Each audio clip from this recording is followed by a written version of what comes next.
ये पत्थर की तलवार 20 साल से एक जनरल स्टोर में पड़ी है, बिना छुई, बिना चाही गई। सबको लगता है ये बस एक बेकार कबाड़ का टुकड़ा है, फिर भी मैं इसे खरीदने के लिए अपने पास का हर आखिरी सिक्का खर्च करने का फैसला करता हूँ। आसपास के लोग हंसते हैं और मुझे ब्रेन डेड कहते हैं, पूरा का पूरा सकर। इतनी फ्रेजाइल तलवार तो छूते ही टूट जाएगी, मॉन्स्टर से लड़ना तो दूर की बात है। लेकिन मैं बस मुस्कुराता हूँ क्योंकि मैंने एक मिथिक टियर टैलेंट अवेकन किया है, ऑल रिफाइंड। ये किसी भी आइटम की क्वालिटी को एक बार बढ़ा सकता है और इसकी कोई लिमिट नहीं कि ये कितना ऊपर जा सकता है। काफी लक के साथ एक सिल्वर टियर आइटम भी सीधे मिथिक तक छलांग लगा सकता है। अपनी पिछली जिंदगी में मैं ड्रैकोनस फेडरेशन के 10 सबसे महान वॉरियर्स में से एक था, एक लिविंग गॉड ऑफ स्लॉटर। लेकिन मेरी गर्लफ्रेंड और मेरे स्वॉर्न ब्रदर ने मुझे धोखा दिया, पावरफुल एलाइज के साथ मिलकर मुझ पर हमला किया और मुझे लगभग खत्म कर दिया, सिर्फ मेरे पास मौजूद सुप्रीम आर्टिफैक्ट एबिसल रिंग के लिए। ये एक ट्रॉफी था जो मैंने अकेले एबिसल रिफ्ट के अंदर जाकर उसके सबसे शक्तिशाली डिवाइन बीस्ट को मारकर जीता था। कहा जाता है कि ये रियलिटी के लॉज को उल्टा कर सकता है, यहाँ तक कि एक शैटर्ड बॉडी को भी फिर से बना सकता है। मौत के किनारे पर रिग्रेट और हेट्रेड मेरे अंदर बराबर मात्रा में उभरते हैं। अगर मुझे कभी एक और जिंदगी मिली तो मैं तुम सबको चीर कर रख दूंगा। जब मैं दोबारा अपनी आंखें खोलता हूँ तो खुद को फिर से 18 साल की उम्र में पाता हूँ। अवेकनिंग सेरेमोनी के दिन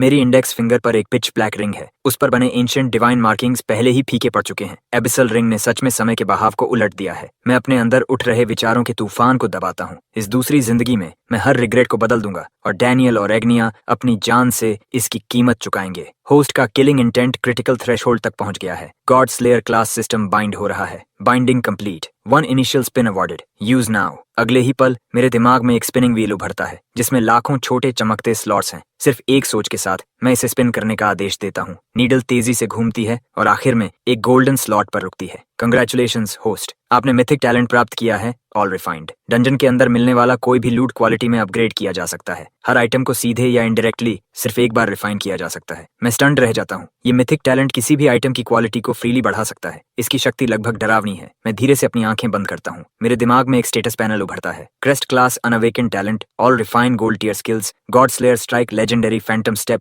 legendary mastery, back to basics skills, total concealment, legendary eye of insight, legendary. इस पैनल को देखते हुए जो शांति मैंने खुद पर थोप रखी थी वो टूट जाती है। मेरी पिछली जिंदगी की कुछ स्किल्स मेरे साथ वापस आ गई हैं। उसी वक्त मेरे पीछे से एक साफ आवाज गूंजती है, क्रेस्ट, तुम्हें क्या लगता है तुम कौन सा क्लास अवेकन करोगे? मैं मुड़ता हूँ और एक पल के लिए मेरी सांस रुक जाती है। एक लड़की सफेद कपड़ों में खड़ी है, नाजुक फीचर्स, एक जेंटल स्माइल, सिर थोड़ा सा एक तरफ झुका हुआ। उसकी आंखों में एक शांत रोशनी है, बिल्कुल वैसी ही जैसी मुझे याद है। ये राइली है, मेरी डेस्क मेट। मेरी नजर तुरंत नरम पड़ जाती है। मेरी पिछली जिंदगी के आखिरी पल अभी भी मेरे दिमाग में साफ है। जब मैं हर दिशा से लीथल अटैक्स का सामना कर रहा था, राइली ही एक थी जो बिना अपनी जान की परवाह किए मेरे सामने खड़ी हो गई थी। उसी पल मुझे समझ आया, वही एक थी जिसने मुझे शुरू से अंत तक प्यार किया। वो बिना किसी रिग्रेट के अपनी जान देने को तैयार थी। उसे अब देखकर मेरे अंदर हजारों विचार उमड़ पड़ते हैं। मेरे पास कहने के लिए बहुत कुछ है और शुरुआत कहाँ से करूं ये नहीं पता। मेरी जलती हुई नजरों के नीचे राइली के गाल गुलाबी हो जाते हैं। तुम मुझे ऐसे क्यों देख रहे हो? उसे लंबे समय से मेरे लिए फीलिंग्स थीं और उसने कई बार इशारे भी किए थे, लेकिन मैंने हमेशा उसे नजरअंदाज किया। उसे पता था कि मेरी नजर सिर्फ स्कूल ब्यूटी एग्निया पर थी। मिस्टर स्टोनफेस, अब जाकर इस लड़की को नोटिस कर रहे हैं? तुम्हें बताने में बहुत देर हो गई। वो अपने हाथ कमर पर रखकर प्लेफुल अंदाज में मुस्कुराती है। धूप में उसका चेहरा चमकता हुआ लगता है, लेकिन जो वो एक्सपेक्ट नहीं करती वो मैं अगला करता हूँ। मैं आगे बढ़ता हूँ और उसे कसकर गले लगा लेता हूँ। राइली वहीं जम जाती है। उसका पूरा शरीर हल्का कांपता है, उसकी आंखें चौड़ी हो जाती हैं और लाल हो जाती हैं। वो लगभग अपना संतुलन खो देती है। क्या तुम क्या कर रहे हो? मैं उसे धीरे से छोड़ देता हूँ, चेहरे पर एक हल्की मुस्कान के साथ। मेरा अवेकनिंग बहुत डरावना होने वाला है। फिर मैं मुड़ जाता हूँ। हजारों शब्द मेरे सीने में भरे हैं, लेकिन मैं एक भी बाहर नहीं आने देता। राइली का चेहरा लाल हो जाता है। वो थोड़ा सिर झुकाकर मेरी पीठ की तरफ चोरी से देखती है, अभी भी पूरी तरह संभली नहीं है। अगला, Daniel, hidden combat class, armour breaker, इनेट attribute rank, 8 stars. Teacher की अनाउंसमेंट भीड़ में हलचल मचा देती है। 8 स्टार टैलेंट और एरन फॉल फर्स्ट एकेडमी में साल की शुरुआत में ही एक मिल गया। सिर्फ स्टूडेंट्स ही नहीं, लीडरशिप सीट्स पर बैठे फैकल्टी मेंबर्स भी खुलकर खुश होते हैं। एक्सीलेंट, साल की क्या शुरुआत है। मैं स्टेज पर खड़े डेनियल को देखता हूँ। मेरा चेहरा पूरी तरह अनरीडेबल था। उसका अवेकनिंग बिल्कुल मेरी पास्ट लाइफ जैसा ही है। उसका परिवार ड्रैकोनस फेडरेशन के सबसे पावरफुल परिवारों में से एक है। उन्होंने उस पर एंडलेस रिसोर्सेज खर्च किए, उसे असाधारण ऊंचाइयों तक धकेला और उसमें मेरा भी हाथ था। मेरी पास्ट लाइफ में इस बार मुझे उसे शुरुआत से ही कुचलना होगा। इस खून के कर्ज को चुकाना ही होगा। अब राइली की बारी है। वह स्टेज तक जॉग करती हुई जाती है और अवेकनिंग मोनोलिथ पर अपना हाथ रखती है। एक हल्की ग्रे मिस्ट उठती है और धीरे धीरे एक एंशिएंट साइथ में बदल जाती है, जिस पर पुराने रूनिक इंस्क्रिप्शंस बने हैं। Hidden combat class, soul summoner, innate rank, 7 stars. पूरा हॉल फिर से गूंज उठता है। किसी ने उम्मीद नहीं की थी कि इतनी जेंटल फेस वाली लड़की इतना डार्क और वायलेंट कुछ अवेकन करेगी। फिर मेरी बारी आती है। मैं अवेकनिंग मोनोलिथ तक जाता हूँ, धीरे से सांस लेता हूँ और अपना हाथ उस पर रख देता हूँ। अगले ही पल दुनिया बदल जाती है। एक टेरिफाइंग एनर्जी सर्ज बाहर फूट पड़ती है, जैसी पहले कभी नहीं देखी गई। हर स्टूडेंट और टीचर शॉक में आ जाता है। लीडरशिप रो में बैठे फैकल्टी मेंबर्स, 10 से ज्यादा लोग विजिबली कांपने लगते हैं। क्या ये 9 स्टार से ऊपर का टैलेंट हो सकता है? मैं खुद भी हैरान हूँ। मेरा ओरिजिनल स्टार्टिंग क्लास असैसिन होना चाहिए था, लेकिन जो फिनोमिनन मेरे आसपास हो रहा है वो किसी भी ऑर्डिनरी असैसिन के बस की बात नहीं। तभी सिस्टम जवाब देता है, a new class has been bound to you.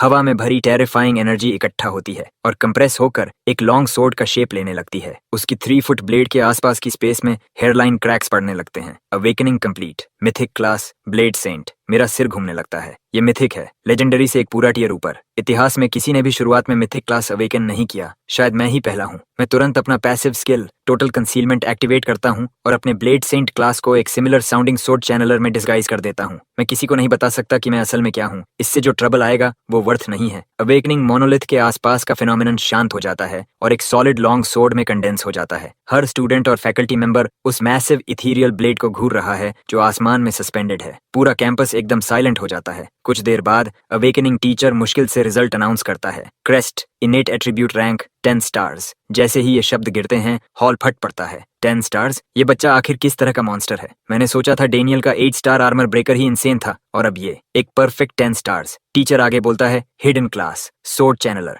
Hall एक पल के लिए शांत हो जाता है, फिर दोबारा एक्सप्लोड कर उठता है। कोई वे नहीं। मुझे लगा ये सोर्ड्समैन होगा। ये सोर्ड चैनलर कैसे हो सकता है? उफ, एनवी से मर ही गया था। कम से कम सोर्ड चैनलर उन मैक्स्ड आउट स्टैट्स को बैलेंस कर देता है। भीड़ मिक्स्ड फीलिंग्स के साथ बड़बड़ाने लगती है। सरफेस पर सोर्ड चैनलर सोर्ड्समैन जैसा लगता है, लेकिन असल में दोनों बहुत अलग हैं। सोर्ड्समैन एक प्योर मेले क्लास है, जबकि सोर्ड चैनलर क्लोज और लॉन्ग रेंज दोनों में एक्सेल करता है। ये एक हिडन क्लास है जो फिजिकल और मैजिकल अटैक्स दोनों को साथ में डेवलप करता है, लेकिन इसकी सबसे बड़ी कमजोरी साफ है। ये शुरुआत में बहुत कमजोर होता है। ड्यूअल कल्टीवेशन में स्टैंडर्ड क्लास से कहीं ज्यादा एट्रीब्यूट इन्वेस्टमेंट चाहिए होता है, इसलिए अर्ली स्टेजेस में सोर्ड चैनलर एक ऑर्डिनरी सोर्ड्समैन से काफी पीछे रह जाता है। मैं अपना एक्सप्रेशन फ्लैट रखता हूँ। अगर मेरा असली क्लास ब्लेड सेंट सामने आ गया तो उसके कॉन्सिक्वेंसेस डबल एज्ड सोर्ड होंगे। ये रिस्क मैं नहीं ले सकता। फैकल्टी सीट्स भी उतनी ही जोर से गूंज रही हैं। गुड हेवंस, एक हिडन क्लास और 8-10 स्टार एट्रीब्यूट्स। आर्नफॉल सिटी में ऐसा टैलेंट दशकों में नहीं मिलेगा। हाँ, सोर्ड चैनलर शुरुआत में वीक होता है, लेकिन लेट गेम में इसकी पोटेंशियल इमेंस होती है। बस इसे पीक तक पहुंचने के लिए इनॉर्मस रिसोर्सेज चाहिए। डायरेक्टर होल्टन, स्कूल वॉल्ट में जाओ और तुरंत एक मैरो एसेंशन पिल लेकर आओ। मैं इसे इस स्टूडेंट को रिवॉर्ड के तौर पर दे रहा हूँ। प्रिंसिपल ग्रेसन का एक्सप्रेशन गंभीर है। वो डिसाइसिवली अपना हाथ हिलाते हैं। जैसे ही मैं स्टेज से नीचे उतरता हूँ, मैं देखता हूँ डैनियल और एग्निया मुझे घूर रहे हैं, विजिबली शेकन। डैनियल की मुट्ठियां भींची हुई हैं, उसकी आंखें डार्क हैं। वो डैनियल फैमिली का एल्डेस्ट सन है। उसे स्कूल का सबसे टैलेंटेड पर्सन होना था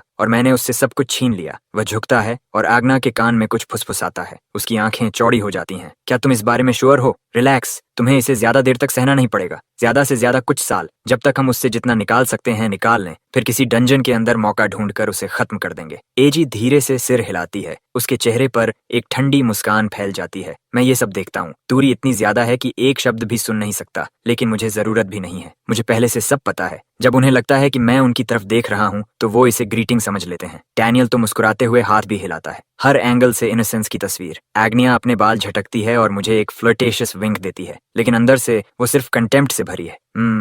एक ब्रोक फूल तो ब्रोक फूल ही रहेगा। 10 स्टार एट्रीब्यूट्स के बाद भी ये अभी भी मेरे पीछे ही रेंग रहा है। पैथेटिक। लेकिन मैंने 2 जिंदगियां जी हैं। मैं उसे पूरी तरह देख सकता हूँ। जितना चाहे एरोगेंस में डूबी रहो, तुम आज की रात सरवाइव नहीं करोगी। मैं शांत और बिना जल्दबाजी के कदमों से अपनी क्लास की तरफ लौटता हूँ। मेरे क्लासमेट्स तुरंत मुझे घेर लेते हैं। सोर्ड चैनलर भले ही सबसे फ्लैशी क्लास न हो, लेकिन मैक्स्ड आउट स्टैट्स लोगों को पतंगे की तरह खींच लेते हैं। कई लोग पास आकर मेरी चापलूसी करते हैं। कुछ तो पुरानी दोस्ती का नाटक भी करते हैं ताकि मेरे करीब आ सकें। मैं बस मुस्कुरा देता हूँ और सब जाने देता हूँ। चेहरा जानना और दिल जानना अलग बात है। इस लाइफ में मैं किसी पर आसानी से भरोसा नहीं करूंगा। राइली भीड़ के किनारे खड़ी है, दूरी से मुझे देख रही है। उसके चेहरे पर एक हल्की मुस्कान है। उसकी आंखों में जरा भी फ्लैटरी नहीं। उसे क्रेस्ट पसंद है, सिर्फ वही, उसके साथ आने वाली किसी चीज के लिए नहीं। अवेकनिंग सेरेमोनी जारी रहती है। बाकी ज्यादातर स्टूडेंट्स के टैलेंट्स साधारण हैं। एक एक्सेप्शन मेरा ध्यान खींचता है। क्लास 4 का जेन। वो 9 star hidden class demon Hunter awaken करता है। इससे काफी हलचल होती है, लेकिन मेरे 10 स्टार्स के सामने इवन 9 स्टार भी वैसी लहर नहीं बना पाता।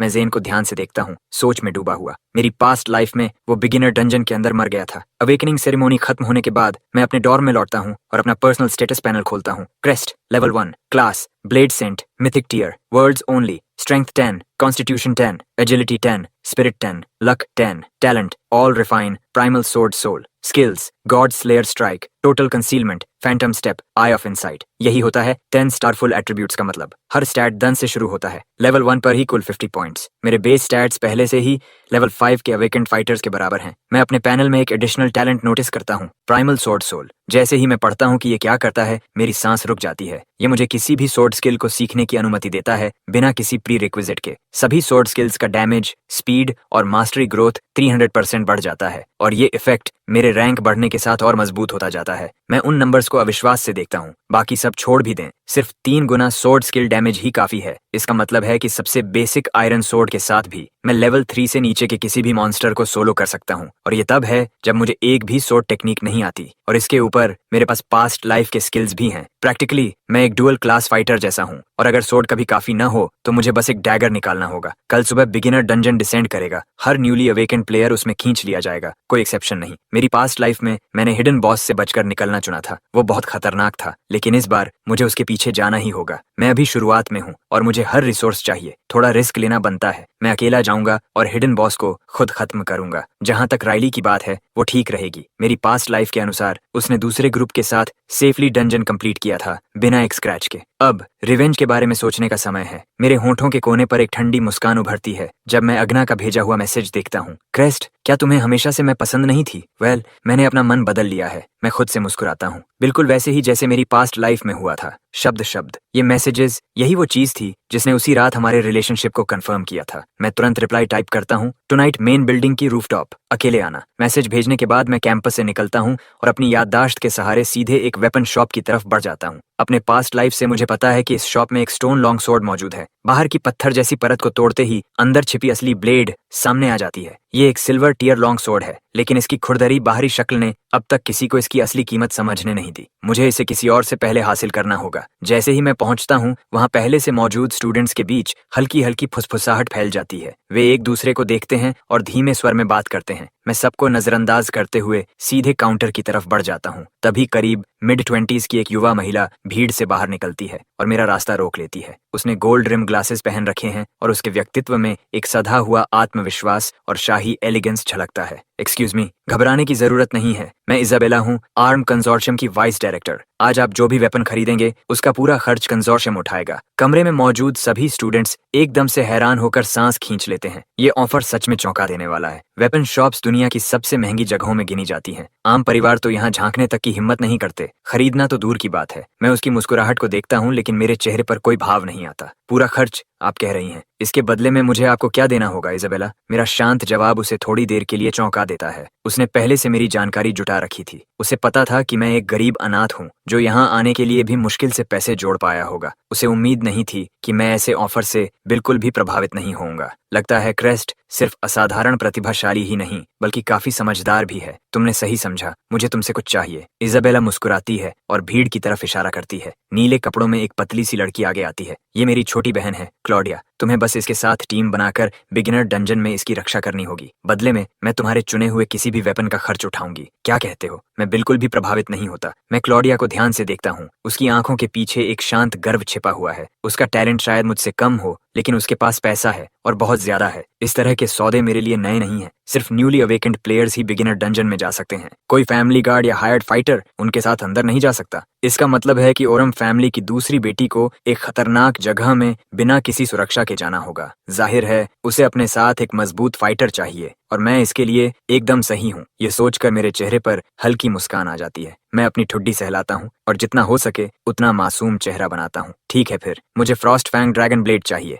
जैसे ही मैं यह कहता हूँ, इजाबेला की आंखों में हल्का सा बदलाव आता है। उसे बिल्कुल उम्मीद नहीं थी कि मैं इतनी बड़ी मांग रखूंगा। फ्रॉस्ट फैंग ड्रैगन ब्लेड एक डायमंड टियर वेपन इस शॉप की सबसे कीमती चीज है, जिसकी कीमत लाखों एडवेंट कॉइन्स में है। उसके जैसी अमीर इंसान के लिए भी इसे तुरंत खरीद पाना आसान नहीं है। उसने सोचा था कि एक सिल्वर टियर वेपन मेरे जैसे साधारण और गरीब स्टूडेंट के लिए काफी होगा। आसपास खड़े स्टूडेंट्स एक दूसरे को हैरानी से देखते हैं। क्या यह सच में गंभीर है? ये बहुत बड़ी मांग है। हाँ, स्टैट्स के हिसाब से ये टॉप न्यू टैलेंट है, लेकिन इसका क्लास सोर्ड चैनलर है जो शुरुआती स्टेज में काफी कमजोर माना जाता है। ये डायमंड टियर वेपन है और सवाल ये है कि क्या यह इसे इस्तेमाल भी कर पाएगा या नहीं। इजाबेला की आंखों में हल्की सी झुंझलाहट चमकती है। मैंने उसे सबके सामने मुश्किल स्थिति में डाल दिया था। उसका चेहरा सख्त हो जाता है। क्या तुम सच में गंभीर हो? मैं उसकी आंखों में सीधे देखते हुए मासूमियत से सिर हिलाता हूँ। बिल्कुल, इसमें क्या गलत है? मेरा यह व्यवहार उसके अंदर गुस्सा पैदा करता है, लेकिन वह इसे जाहिर नहीं होने देती। एक बिजनेस वुमन के लिए फायदा और नुकसान का संतुलन ही सबसे जरूरी होता है। उसके परिवार के पास पैसा है, लेकिन असीमित नहीं कि वह यूं ही खर्च कर सके। आखिरकार वह हल्की सी सांस छोड़ती है। मुझे माफ करना क्रिस्ट, क्या तुम कुछ और चुन सकते हो? फ्रॉस्ट फैंग ड्रैगन ब्लेड बहुत ज्यादा महंगी है। सच कहूं तो मुझे नहीं लगता कि तुम्हारी मौजूदा ताकत इतनी बड़ी इन्वेस्टमेंट को सही ठहराती है। अगर तुम सिल्वर टियर वेपन चुनो तो मैं खुशी से मान जाऊंगी। वह एक पेशेवर मुस्कान देती है। मैं सिर हिलाता हूँ।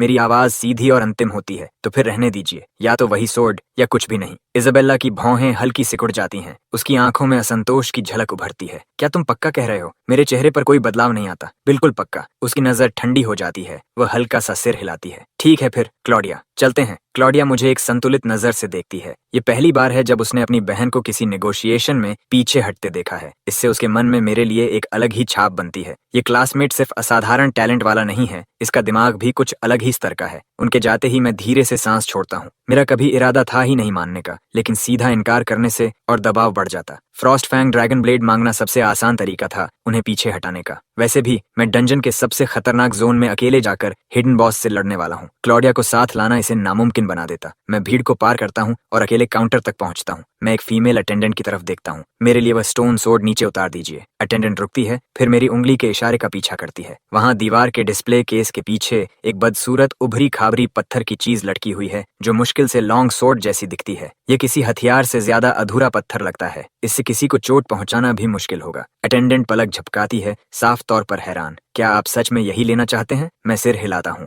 वह हल्की सांस लेकर डिस्प्ले स्क्रीन पर कुछ कमांड्स दबाती है, केस नीचे करती है और स्टोन सोर्ड मुझे थमा देती है। मैं सोर्ड को पकड़कर उसका वजन महसूस करता हूँ। मेरी आंखों में हल्की सुनहरी चमक उभरती है, क्योंकि आई ऑफ इनसाइट तुरंत वेपन को स्कैन करता है। Stone husk, silver tier, F rank dungeon के बीस्ट से गिरा हुआ, अंदर सील्ड सिल्वर टियर ब्लेड मौजूद है। अपने पास्ट लाइफ में मैंने एक स्टूडेंट को यही सोर्ड खरीदते देखा था। डंजन के अंदर उसने गलती से पत्थर की परत तोड़ दी और तभी असली ब्लेड सामने आई। तभी मुझे इसका राज पता चला था। बुरा नहीं है। इसकी कीमत क्या है? मैं एक हाथ में सोर्ड पकड़े पूछता हूँ। हमारे मैनेजर की पॉलिसी के अनुसार अवेकनिंग डे पर सभी न्यूली अवेकन प्लेयर्स को उनके एट्रीब्यूट रैंक के आधार पर डिस्काउंट मिलता है। जिनके पास 5 स्टार्स या उससे ज्यादा होते हैं उन्हें वेपन्स 50% डिस्काउंट पर मिलते हैं। ये स्टोन सोर्ड सामान्यतः 8000 एडवेंट कॉइन्स की है, लेकिन आपके डिस्काउंट के बाद यह 500 में पड़ेगी। मैं हल्का सा सिर हिलाता हूँ। ये मैं संभाल सकता हूँ। सामान्य सिल्वर टियर वेपन्स की कीमत लगभग 10,000 से शुरू होती है। अगर इसकी पत्थर की परत टूट जाए तो इसकी कीमत कम से कम 10 गुना हो जाएगी, और इस वक्त मेरी पूरी बचत भी 500 कॉइन्स ही है। ट्रांजैक्शन पूरा होता है और सोर्ड मेरी हो जाती है। आपकी खरीदारी के लिए धन्यवाद। अटेंडेंट हल्का झुककर मुस्कुराती है, एक अभ्यास की हुई मुस्कान जो आंखों तक नहीं पहुंचती। आसपास खड़े स्टूडेंट्स हैरान रह जाते हैं। क्या यह पागल हो गया है? सस्ता है, लेकिन क्या इससे कुछ मारा जा सकता है? ये खरीदना तो आत्महत्या जैसा है। लेकिन भीड़ में एक चश्मा पहने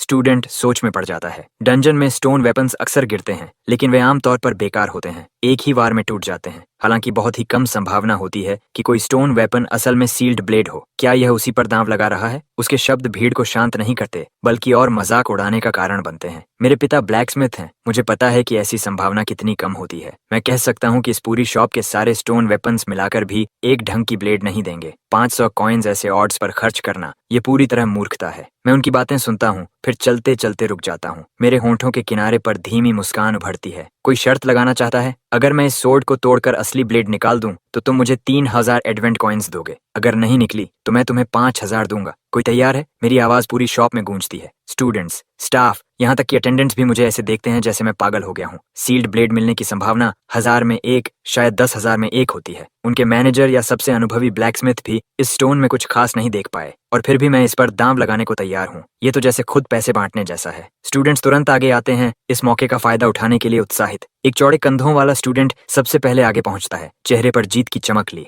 मैं ये शर्त लेता हूँ। मैं हल्का सा सिर हिलाता हूँ और उस पर आई ऑफ इनसाइट चलाता हूँ। Brute level 1, class iron vanguard, skillful force cleave. Campus का एक जाना पहचाना चेहरा। यह आदमी बदनाम है, एक बुली, जो बिना पैसे वालों की जिंदगी नरक बना देता है। मेरे पास्ट लाइफ में इसी ने बिगिनर डंजन के दौरान मेरी पीठ में छुरा घोंपा था। इसे इस बार फंसाने में मुझे बिल्कुल भी गिल्ट महसूस नहीं होता। चलो इसे ऑफिशियल बनाते हैं। एक ख्याल के साथ हमारे बीच एक कॉन्ट्रैक्ट पैनल उभर आता है। शर्तों की पूरी जानकारी सामने दिखती है। जैसे ही दोनों पक्ष साइन करते हैं, वापस मुड़ने का कोई रास्ता नहीं रहता। अगर मैं जीतता हूँ तो सिर्फ 3,000 मिलेंगे, अगर हारता हूँ तो 5,000 का नुकसान, और सील्ड ब्लेड मिलने की संभावना पहले से ही बेहद कम है। हर नजरिए से देखें तो यह डील मेरे लिए बहुत खराब लगती है। आसपास खड़े स्टूडेंट्स हैरान हैं। ये सच में ऑफिशियल कॉन्ट्रैक्ट के साथ कर रहा है। अगर ये पैसे नहीं दे पाया तो इंटरेस्ट बढ़ता जाएगा, और बाइंडिंग कॉन्ट्रैक्ट होने के कारण कोई पीछे नहीं हट सकता। ब्रूटो कॉन्ट्रैक्ट को घूरता है, एक पल के लिए झिझकता है, फिर फैसला कर लेता है। उसके पक्ष में ऑड्स बहुत ज्यादा हैं। ऐसा मौका कौन छोड़ता है? वैसे भी 3,000 एडवेंट कॉइन्स उसके परिवार के लिए कुछ खास नहीं है। मुझे नीचा दिखाना ही उसके लिए काफी है। वह बिना हिचकिचाए कॉन्ट्रैक्ट पर साइन कर देता है। ब्रूटो अपनी बाहें मोड़कर मुस्कुराता है। चलो फिर अपनी पत्थर की खिलौना तोड़ो। सच कहूं तो मुझे शक है कि तुम्हारे जैसे गरीब के पास 5,000 चुकाने के पैसे भी होंगे या नहीं। वह अपनी बात पूरी भी नहीं कर पाता। उसकी घमंडी मुस्कान अचानक गायब हो जाती है और उसकी जगह गहरा सदमा ले लेता है, क्योंकि उसी पल मैं स्टोन सोर्ड को नीचे लाकर जोर से तोड़ देता हूँ। एक तेज क्रैक पूरी शॉप में गूंजता है। हर इंसान वहीं ठहर जाता है। शोर खत्म हो जाता है। अफरा तफरी की जगह पूरी खामोशी छा जाती है। पत्थर के टुकड़े गिरते हैं और फिर वह सामने आता है। एक प्राचीन दिखने वाली काली स्टील सोर्ड,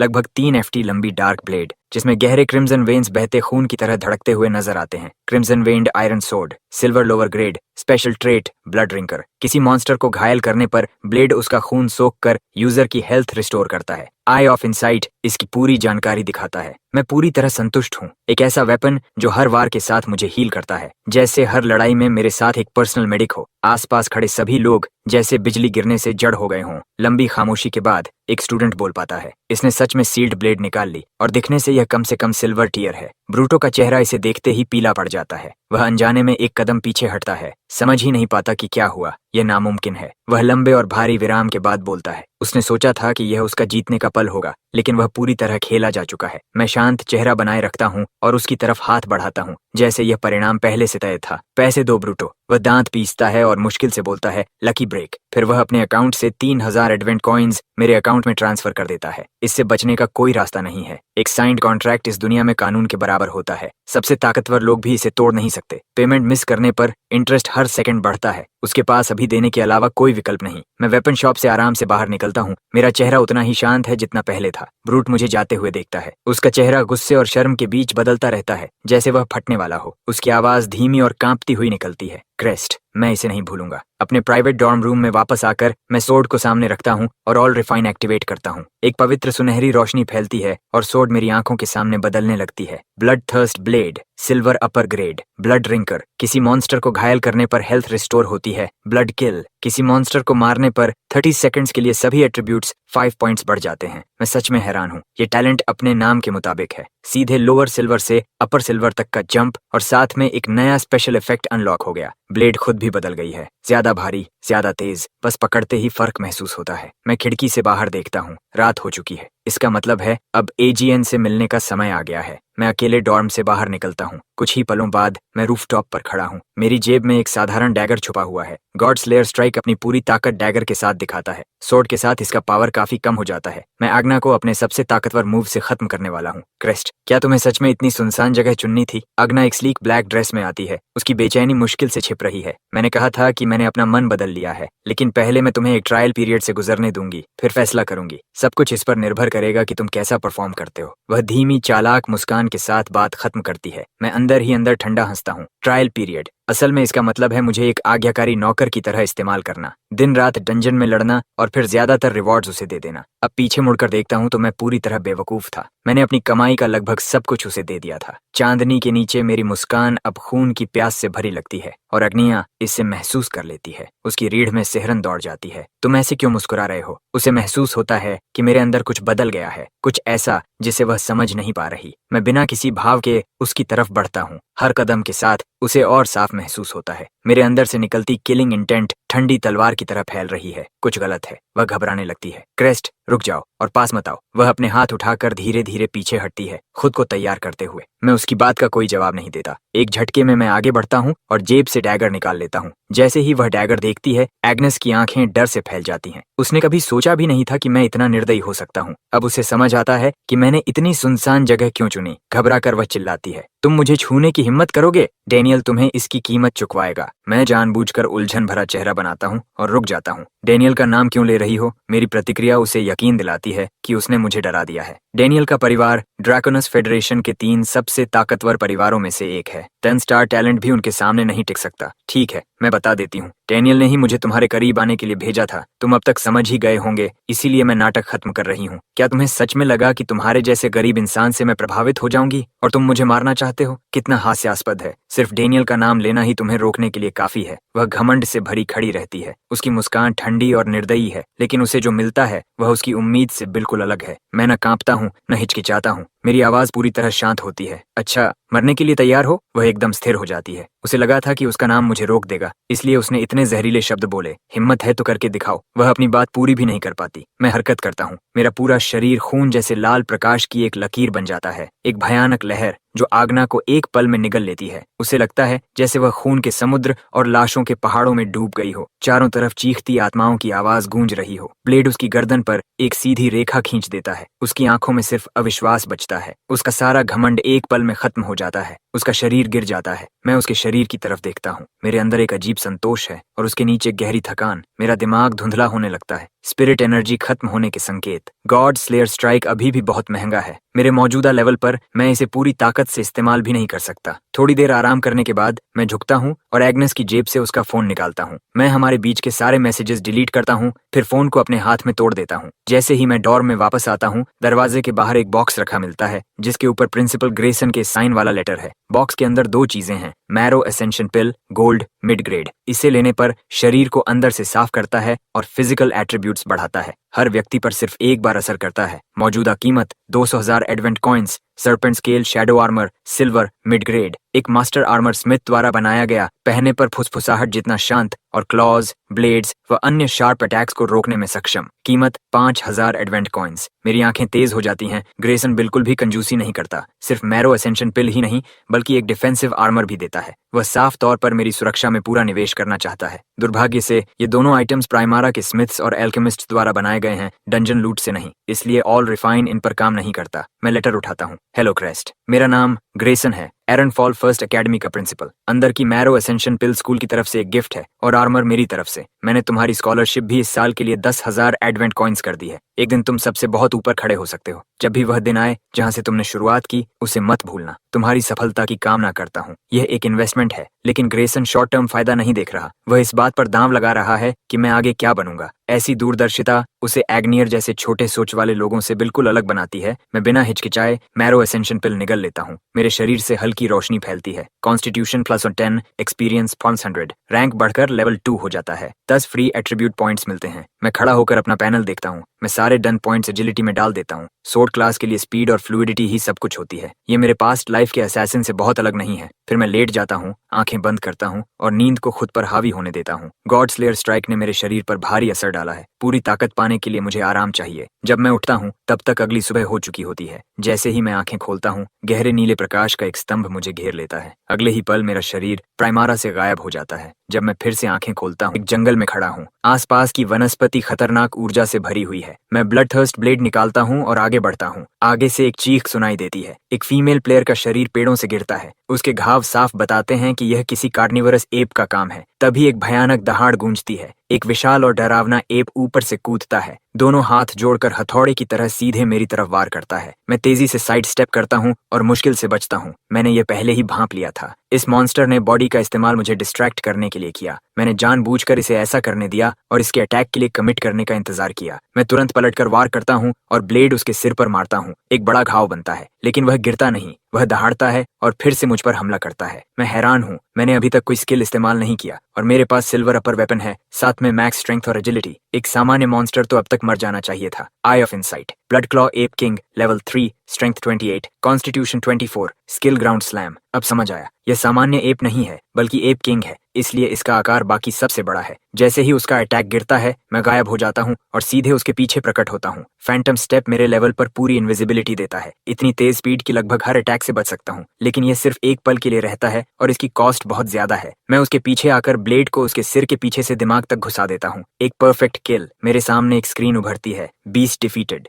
लूट, horizon cut, bronze lower grade skill scroll. बुरा नहीं है, ये सिर्फ ब्रॉन्ज टियर है, लेकिन मेरे क्लास के लिए सही है। तभी ग्लोबल चैनल पर मैसेज आता है, ड्रैगनस फेडरेशन का एक सोर्ड चैनलर फर्स्ट किल हासिल करता है, उसे फर्स्ट ब्लड टाइटल मिलता है। साथ ही ड्रैगनस फेडरेशन के सभी प्लेयर्स को एक हीलिंग पोशन मिलता है और तुरंत हर प्लेयर के हाथ में एक रिकवरी वायल आ जाता है। ग्लोबल चैनल में हलचल मच जाती है। क्या इस साल फर्स्ट किल ड्रैगनस फेडरेशन के प्लेयर ने लिया, और वह भी सोर्ड चैनलर? क्या वह एरन फॉल फर्स्ट एकेडमी का क्रेस्किड हो सकता है, वही डेन स्टार वाला? फिर भी इस साल कई सोर्ड चैनलर्स हैं, कोई भी हो सकता है। मेरा स्टेटस पैनल अपडेट होता है, एक नया टाइटल स्लॉट दिखाई देता है, फर्स्ट ब्लड, परमानेंट बोनस, सभी एट्रीब्यूट्स +5। मैं अपने हाथ में पकड़े स्किल स्क्रॉल को देखता हूँ, ब्रॉन्ज टियर है, लेकिन मैं इसे रिफाइन कर सकता हूँ। एक ही ख्याल के साथ स्क्रॉल बदल जाता है, ये सिल्वर टियर स्किल स्क्रॉल बन जाता है, draw slash silver lower grade. Blade को शीथ में वापस डालो, मन को केंद्रित करो, एक मोशन, एक कट। मैं खुद को रोक नहीं पाता। एक ही रिफाइन में 2 सब टियर्स की जंप ने अंदर एक्साइटमेंट जगा दी है। मैं इसे तुरंत इस्तेमाल करता हूँ। तकनीक मेरे शरीर में दौड़ जाती है,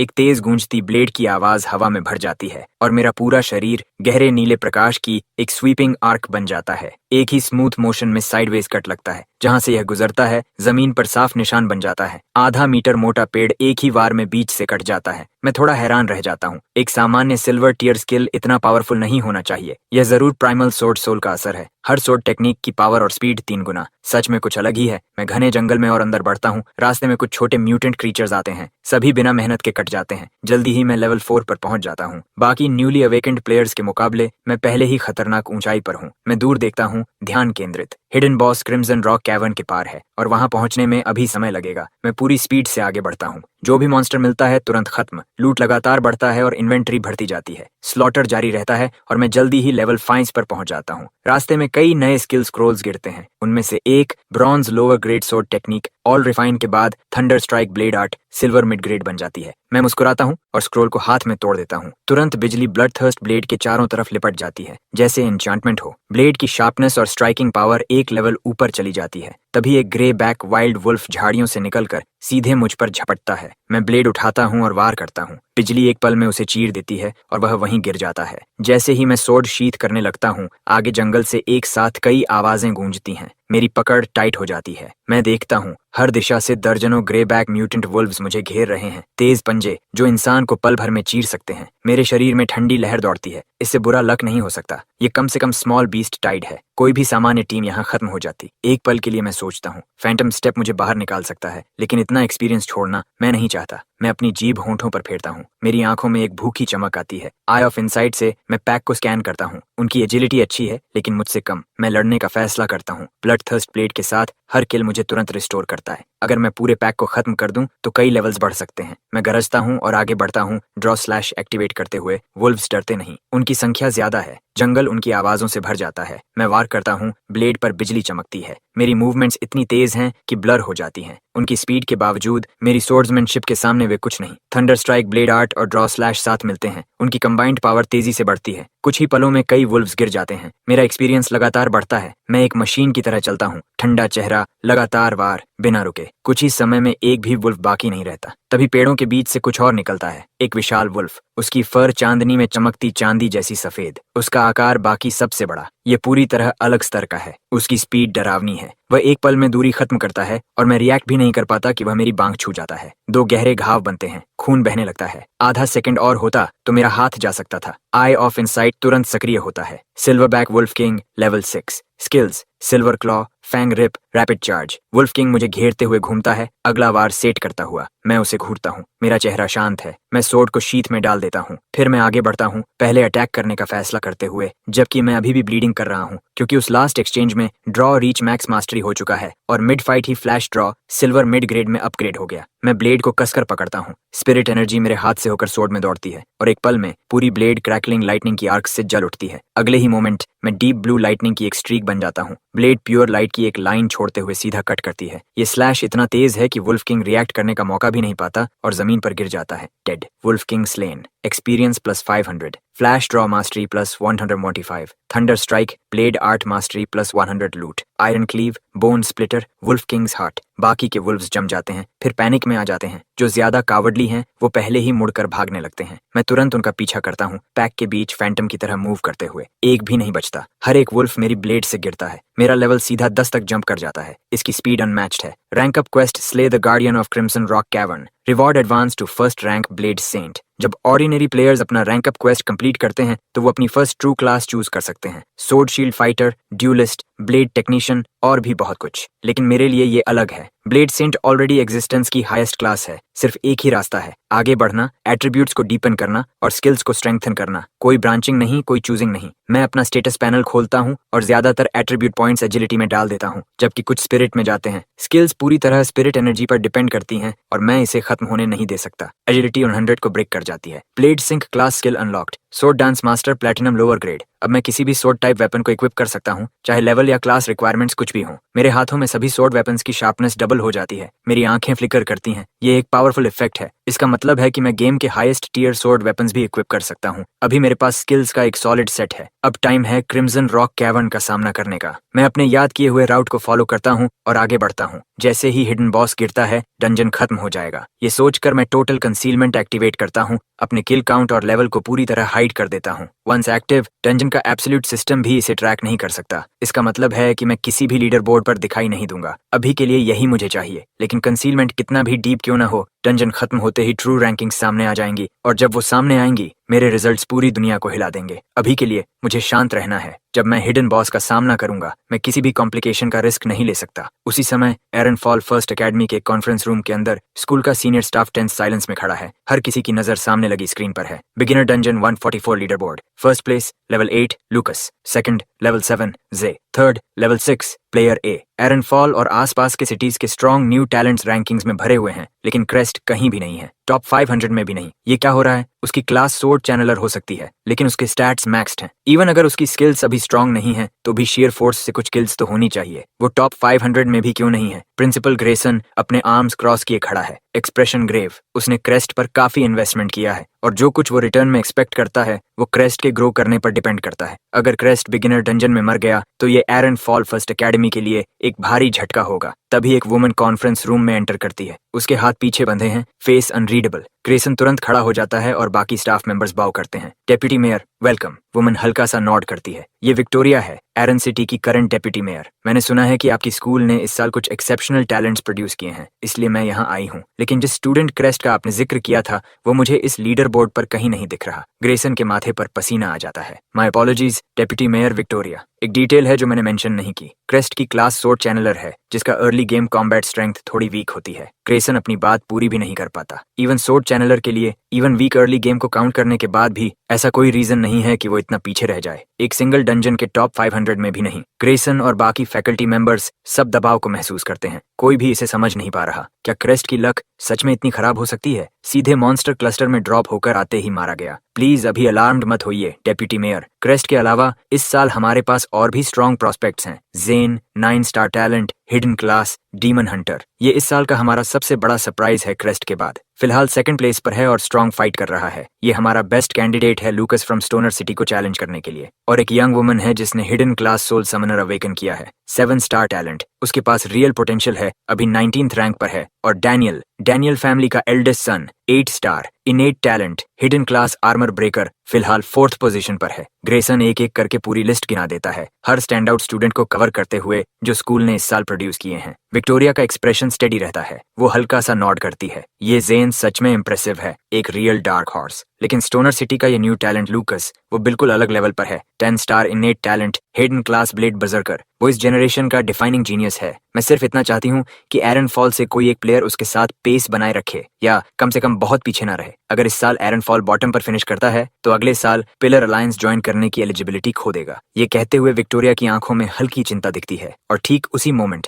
मैं डंजन के अंदर गहराई में हूँ, अपने रास्ते में आने वाली हर चीज को काटता हुआ, जब तक कि मैं आखिरकार क्रिम्सन रॉक कैवर्न के एंट्रेंस तक नहीं पहुंच जाता। बिना किसी वार्निंग के गॉब्लिन्स का एक क्लस्टर कैवर्न से बाहर दौड़ता हुआ आता है। छोटे बदबूदार क्रीचर्स, ब्लेड के कुछ लाइटनिंग लेस्ड स्विंग्स, और वो कुछ कर भी पाते उससे पहले ही सब खत्म हो जाते हैं। फिर अंदर से एक थंडरस क्रैश गूंजता है और एक मैसिव शेप अंदर से बाहर फटकर निकलती है। मसल्स कॉइल्ड आयरन चेन्स जैसे, डीप ग्रीन स्किन, लिजर्ड और गॉब्लिन का हाइब्रिड, मैसिव और ब्रूटिश, लेकिन अपने छोटे किन जितना कनिंग नहीं। गॉब्लिन वॉर चीफ अपने गिरे हुए किन की बॉडीज को देखता है और एक ऐसी हाउल निकालता है जो हवा को हिला देती है। वो चार्ज करता है, उसके massive clubs wide sweeping arc में घूमते हुए। मैं अपना एक्सप्रेशन स्टेडी रखता हूँ, मूवमेंट्स काल्म, एक हल्के प्रिसाइज स्टेप से साइड में स्लिप करता हूँ। इस वॉर चीफ का strength stat off the charts है। थिक स्किन और गिराना आसान नहीं। मुझे अपनी एजिलिटी का इस्तेमाल करना होगा उसे वेयर डाउन करने के लिए, खत्म करने से पहले। पहला स्ट्राइक मिस करने के बाद भी वॉर चीफ नहीं रुकता। वो लगातार चार्ज करता रहता है, क्लब जमीन पर स्मैश करते हुए, हर डायरेक्शन में डिब्री उछालते हुए,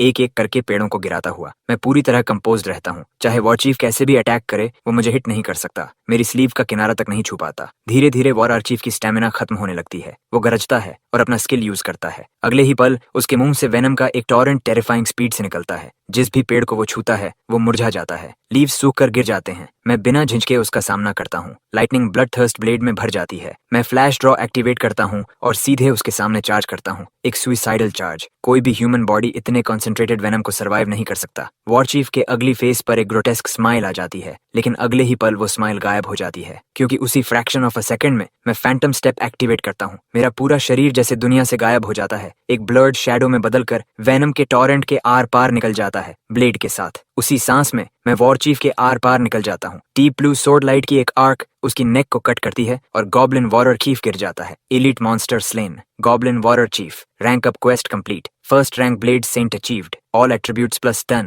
एक्सपीरियंस प्लस 1000, लेवल 11 तक एडवांस करता है। Primal sword soul strengthened. Sword skill damage, speed और मास्टरी ग्रोथ अब 10 टाइम्स बढ़ जाते हैं। Bonus awarded. रिवॉर्ड व्हील पर एक spin. Silver mid grade loot obtained। Goblin war archives treasure map. Silver mid grade sword skill scroll quantity 1। एक parchment map मेरे हाथ में गिरता है। मैं उसे ध्यान से देखता हूँ, सच में हैरान। ट्रेजर मैप यहाँ मिलने की उम्मीद मुझे बिल्कुल नहीं थी। मैं तुरंत उस पर ऑल रिफाइन अप्लाई करता हूँ। Upgrade successful. Goblin war archives treasure map, gold lower grade. Goblin war archives तो बहुत हैं, लेकिन गॉब्लिन किंग सिर्फ एक है। Want my treasure? मैंने सब कुछ एक ही जगह दफनाया है, जाकर ढूंढो। दूसरा लूट है silver mid grade sword skill scroll. मैं उस पर फिर से ऑल रिफाइन अप्लाई करता हूँ और इस बार वो सीधा गोल्ड अपर ग्रेड तक जंप करता है, प्लैटिनम से सिर्फ एक टियर नीचे। Skill learned, sword command, gold upper grade. मेरे चेहरे पर एक हल्की मुस्कान आ जाती है। इतनी सारी स्किल्स में से ये बिल्कुल परफेक्ट है। ये मेरे सोर्ड चैनलर डिस्गाइज को पूरी तरह कन्विंसिंग बना देगा। एक थॉट के साथ ब्लड थर्स्ट ब्लेड कांपने लगती है, फिर हम करती है और फिर पूरी तरह हवा में उठ जाती है। वो मेरे चारों तरफ ऑर्बिट करती है, घूमती है और प्रिसीजन से स्ट्राइक करती है, जैसे वो मेरे हाथ का एक्सटेंशन हो। डाउन साइड ये है कि जब सोर्ड मेंटल कंट्रोल में उड़ रही होती है तब फ्लैश ड्रॉ और thunder strike blade art use नहीं किए जा सकते, लेकिन मास्टरी बढ़ने के साथ कुछ भी पॉसिबल हो जाता है। मैं सिस्टम को कॉल करता हूँ और फैमिलियर स्पिन व्हील मेरे दिमाग में उभर आता है। नीडल घूमती है और एक लेजेंडरी टैलेंट पर रुक जाती है। Passive mastery, legendary tier obtained. अब सभी स्किल्स हर समय ऑटोमेटिकली मास्टरी में ग्रो करेंगी। मैं डिस्क्रिप्शन को देखता रह जाता हूँ, सच में स्टन्ड। मैं सिर्फ एग्जिस्ट करके स्ट्रॉन्गर हो जाऊंगा। मैं क्रिम्सन रॉक कैवर्न में कदम रखने ही वाला था कि रुक जाता हूँ। मेरे पीछे फुटस्टेप्स। अगले ही पल एक एरो हवा को चीरता हुआ सीधे मेरे सिर के पीछे आता है। मैं हल्का सा सिर झुकाता हूँ और एरो साफ मिस हो जाता है। मेरी आंखों में कोल्ड किलिंग इंटेंट चमक उठती है। उस एरो की क्राफ्ट्समैनशिप से साफ है ये ह्यूमन एम्बुश है। 4 फिगर्स अंडरग्रोथ से बाहर आते हैं, हर एक अलग वेपन के साथ। एक आयरन वैनगार्ड, एक रेंजर और 2 मेजेस, और उनमें वो भी है जिसे देखने की उम्मीद मुझे सबसे कम थी, ब्रूटो। हर जगह में, हर इंसान में वही ब्रूटो। उसके चेहरे पर विशियस ग्रिन फैल जाती है। वो इस मोमेंट की कल्पना तब से कर रहा था जब वो हारा था। अगर डंजन में कभी मेरा सामना हुआ तो वो क्या करेगा? क्या लकी ब्रेक है? ब्रूटो की आंखों में खुला किलिंग इंटेंट जल रहा है। उसके टीममेट्स वेपन्स उठा लेते हैं और कॉम्बैट स्टैंस में आ जाते हैं। तुम सच में सोचते हो कि तुम कुछ लोग मुझे गिरा दोगे? मैं ग्रुप को स्कैन करता हूँ। मेरी आवाज फ्लैट और पूरी तरह काल्म है, डर का कोई निशान नहीं। बॉस, ये आसान नहीं लग रहा, एक मेज नर्वस होकर बोलता है। उसके पास खड़ी रेंजर ठंडी हंसी छोड़ती है। फ्लोरा, टेंशन मत लो, ये बस दिखावा कर रहा है। क्रेस्ट, साफ सुन लो, ब्रूटो पहले ही लेवल 7 पर है, हम बाकी लेवल 5 पर हैं और हर एक के पास 2 स्किल्स हैं। तुम जैसे सोर्ड सॉवरेन क्या कर लोगे? मैं बस मुस्कुरा देता हूँ, खुद ही देख लो। रेंजर सबसे पहले मूव करता है, बो ड्रॉ करता है। डार्क रेड लाइट से लिपटा एरो मेरी तरफ आता है। मैं उसे आते हुए देखता हूँ और हिलता तक नहीं। ये ट्रैकिंग एरो है, चाहे जितना डॉज करो ये पीछा करेगा। इसलिए मैं सोर्ड स्विंग करता हूँ और उसे हवा में ही 2 टुकड़ों में काट देता हूँ। मैं कदम जमाता हूँ और आगे बढ़ता हूँ। लाइटनिंग मेरी ब्लेड पर क्रैकल करती है। स्ट्राइक इतनी तेज है कि दिखती भी नहीं। कोई रिएक्ट करे उससे पहले ही मैं रेंजर के सामने हूँ। एक थ्रस्ट उसकी थ्रोट में और खत्म। बाकी तीनों शॉक्ड रह जाते हैं। उन्होंने कभी नहीं सोचा था कि मैं इतना तेज मूव करूंगा या बिना हेजिटेशन के इतना रूथलेस स्ट्राइक करूंगा। सर्वाइवर्स के बीच एंगर भड़क उठता है। मेल मेज आखिर अपना स्किल यूज करता है। बास्केटबॉल जितना बड़ा फायरबॉल हवा में बनता है और मेरी तरफ फेंका जाता है। मुझे सिर्फ बोर्डम महसूस होता है। ये लोग बहुत वीक हैं। इनके साथ फाइट करना टाइम वेस्ट है। मेरा एक्सप्रेशन ठंडा हो जाता है। मैं ड्रॉ और फ्लैश एक्टिवेट करता हूँ। अगले ही पल मैं एक ब्लर बन जाता हूँ। फायरबॉल मेरे पास आने से पहले ही स्मोक में बदल जाता है। बिना रुके मैं ब्लू लाइट की स्लैश की तरह हवा में स्ट्रीक करता हूँ और मेज के शरीर के आर पार निकल जाता हूँ। एक स्ट्राइक, खत्म। फ्लोरा और ब्रूटो स्टंट खड़े हैं। एक स्किल, एक किल, फुल हेल्थ के साथ। इस लेवल की पावर के पीछे के स्टैट्स डरावने हैं। शुरू से लेकर अब तक मैंने सिर्फ 2 बार स्वॉर्ड स्विंग की है। हर स्ट्राइक पर एक किल। उस तरह की स्ट्रेंथ बिल्कुल absurd है। क्या मेरा लेवल सच में ब्रूट से भी हायर हो सकता है? दोनों में से कोई भी इस बात पर यकीन नहीं कर पाता। फ्लोरा, डर मत, ये सिर्फ अच्छा गियर है। ब्रूटो गरजता है। उसे पता है कि अब ये फाइट टू द डेथ है, इसीलिए वो किसी भी हालत में आगे बढ़ता है। फ्लोरा सिर हिलाती है, अपना स्टाफ उठाती है और एनर्जी चैनल करना शुरू करती है। एक वाटर स्पीयर धीरे धीरे बनता है और हवा में हवर करने लगता है। ब्रूट का मैसिव शरीर आगे लपकता है, धूल का गुबार उड़ाते हुए। उसका एंशिएंट शील्ड उसके चारों तरफ बैरियर बना लेता है और उसी मोशन में उसका राइट हैंड एक भारी क्लीवर सीधा मेरी तरफ गिराता है। मैं उस चमकती ब्लेड को बिना झिझक देखता हूँ। बस एक सिंपल लीन और स्ट्राइक मिस हो जाता है। मैं घूमता हूँ और लाइटनिंग फास्ट मोशन में थ्रस्ट करता हूँ। ब्रूट के सिर में डर की सिहरन दौड़ जाती है। वो जल्दी से अपना शील्ड उठाता है। वो हिट ले लेता है, लेकिन फोर्स उसे पीछे उड़ा देती है। ब्रूटो अंदर तक हिल जाता है। एक बेसिक अटैक, बस एक नॉर्मल स्विंग और उसका ज्यादातर एचपी उड़ गया। वो एक टैंक वॉरियर है, अपनी मैसिव हेल्थ पूल के लिए फेमस। हिट सिर्फ शील्ड पर लगा था, फिर भी इतना पावरफुल कैसे? वो दिमाग लगाता है और सिर्फ मेरे वेपन को ब्लेम कर पाता है। ब्रूटो दांत भींचता है और अपनी चेस्ट पर लटका नेकलेस क्रश करता है। एक अजीब फोर्स निकलती है और मेरी ब्लेड को जकड़ लेती है। ब्लड थर्स्ट ब्लेड मेरे हाथ से छूटकर हवा में लटक जाती है, मेरी रीच से बाहर। ब्रूट स्मर्क करता है, जैसे अब फाइनली अपर हैंड मिल गया हो। क्रेस्ट, तुमने मुझे सच में मजबूर कर दिया। ये नेकलेस वन टाइम आइटम था, मेरे जैसे इंसान के लिए भी कॉस्टली था, लेकिन काम करता है, बस वही काफी है। अब तुम खत्म हो। मौका देखते ही फ्लोरा अटैक करती है। वाटर स्पीयर हवा से लॉन्च होकर मेरी तरफ आता है। ब्रूट की आंखों में जीत की चमक आ जाती है, जैसे मैं पहले ही मर चुका हूँ। लेकिन अगले ही पल हवा में लटकी ब्लेड कांपती है, जैसे किसी इनविजिबल हाथ ने उसकी हिल्ट पकड़ ली हो। फिर वो एंगल में स्लैश करती है और वाटर स्पीयर को तोड़ देती है। मैंने एक मसल भी नहीं हिलाया। ब्लड थर्स्ट ब्लेड घूमती है और वापस मेरे पास आकर हवा में शांत हवर करने लगती है। ब्रूटो का चेहरा पत्थर जैसा सफेद पड़ जाता है। उसकी आवाज कांपती है। ये लेट गेम स्किल है। क्रेस्ट के पास अभी कैसे? मेरा एक्सप्रेशन बर्फ जैसा ठंडा है। मैं दूर से ब्रूटो की तरफ इशारा करता हूँ। ब्लड थर्स्ट ब्लेड एक काले साए की तरह उसकी तरफ शूट करती है। ब्रूटो डेस्परेट होकर रेजिस्ट करता है, 2 ब्लॉक्स मैनेज करता है, लेकिन ब्लेड आखिर उसकी थ्रोट तक पहुंच जाती है। मरते वक्त भी उसकी आंखों में शौक जमी रहती है। आखिरी बची फ्लोरा का चेहरा पूरी तरह सफेद हो जाता है और वो जमीन पर गिरकर कांपने लगती है। मैं गलत थी, प्लीज मुझे मत मारो, मैं कुछ भी करूंगी। लेकिन मैं उसे देखता हूँ और बस सिर हिला देता हूँ। कुछ गलतियां वापस नहीं ली जा सकती। मैं अपनी ब्लेड उठाता हूँ और उसे खत्म कर देता हूँ। 4 मैन स्क्वाड को हराने पर प्लस 288 एक्सपी, लेवल 12। मैं स्कारलेट रॉक कैवर्न की गहराई की तरफ मुड़ता हूँ। अब अंदर जाने का वक्त है। अंदर पूरा अंधेरा है। बैट्स के झुंड शैडोज में उड़ते हैं। माहौल बेहद अनसेटलिंग है। मैं गॉब्लिन किंग्स ट्रेजर मैप निकालता हूँ और उसे ध्यान से देखता हूँ। प्लान साफ है, पहले लूट फिर हिडन बॉस। मैं मैप के कोऑर्डिनेट्स फॉलो करता हूँ। म्यूटेंट फ्रॉग्स और कभी कभी डार्क फेदर और क्लॉ मुझ पर अटैक करते हैं, लेकिन मैं उन्हें आसानी से खत्म कर देता हूँ। इसी बीच मैं लेवल 13 तक पहुंच जाता हूँ। अचानक टनल खुलता है। बदबू इतनी तेज है कि जैसे स्वॉम्प गैस बन जाए। Goblin layer. मुझे समझ आ जाता है कि मैं किसी बेहद गंदी जगह में आ गया हूँ। अंदर कदम रखते ही सामने का दृश्य मुझे झकझोर देता है। इंसानी शरीर के कटे हुए हिस्से हर जगह बिखरे पड़े हैं। प्लेयर स्क्वाड्स यहाँ बुरी तरह मारे गए हैं। अंदर गहराई में एक फीमेल प्लेयर बंधी हुई है, उसके शरीर पर घाव हैं। मेरे कदमों की आवाज सुनकर वो मुश्किल से आंखें खोलती है, फिर अचानक उसकी नजर फैल जाती है। Sir, crest. मैं हल्का सा भौहें चढ़ाता हूँ और आई ऑफ इनसाइट एक्टिवेट करके उसका प्रोफाइल चेक करता हूँ। वो क्लॉडिया है, ओरम कंसोर्टियम की सेकंड डॉटर। मुझे उम्मीद नहीं थी कि वो यहाँ मिलेगी। Crest, please help me. Claudia मुझे ऐसे देखती है जैसे मैं उसकी आखिरी उम्मीद हूँ। उसकी आंखों में आंसू भर आते हैं। उसकी स्क्वाड ने फाइट की थी, लेकिन उसके हर टीममेट को गॉब्लिन्स ने मार दिया। वो अकेली बची है। मैं एक पल रुककर सोचता हूँ, वो सोल ड्रेन हीलर है। हीलर क्लास का एक रेयर वेरिएंट। वो गिरे हुए मॉन्स्टर्स की सोल्स को अब्सॉर्ब करके अपनी एनर्जी रिस्टोर कर सकती है, फिर उसी सोल एनर्जी से अपने एलाइज के वुंड्स हील करती है। हिडन बॉस के खिलाफ फाइट ब्रूटल होने वाली है। मेरे साथ एक स्ट्रॉन्ग सपोर्ट हो तो फर्क पड़ सकता है। मैं तुम्हें यहाँ से निकाल सकता हूँ, मैं कहता हूँ, लेकिन एक कंडीशन है। मेरी स्क्वाड ज्वाइन करो और मेरे ऑर्डर्स फॉलो करो। कोई सवाल नहीं। क्लॉडिया एक पल भी नहीं सोचती। उसका सिर तेजी से हिलता है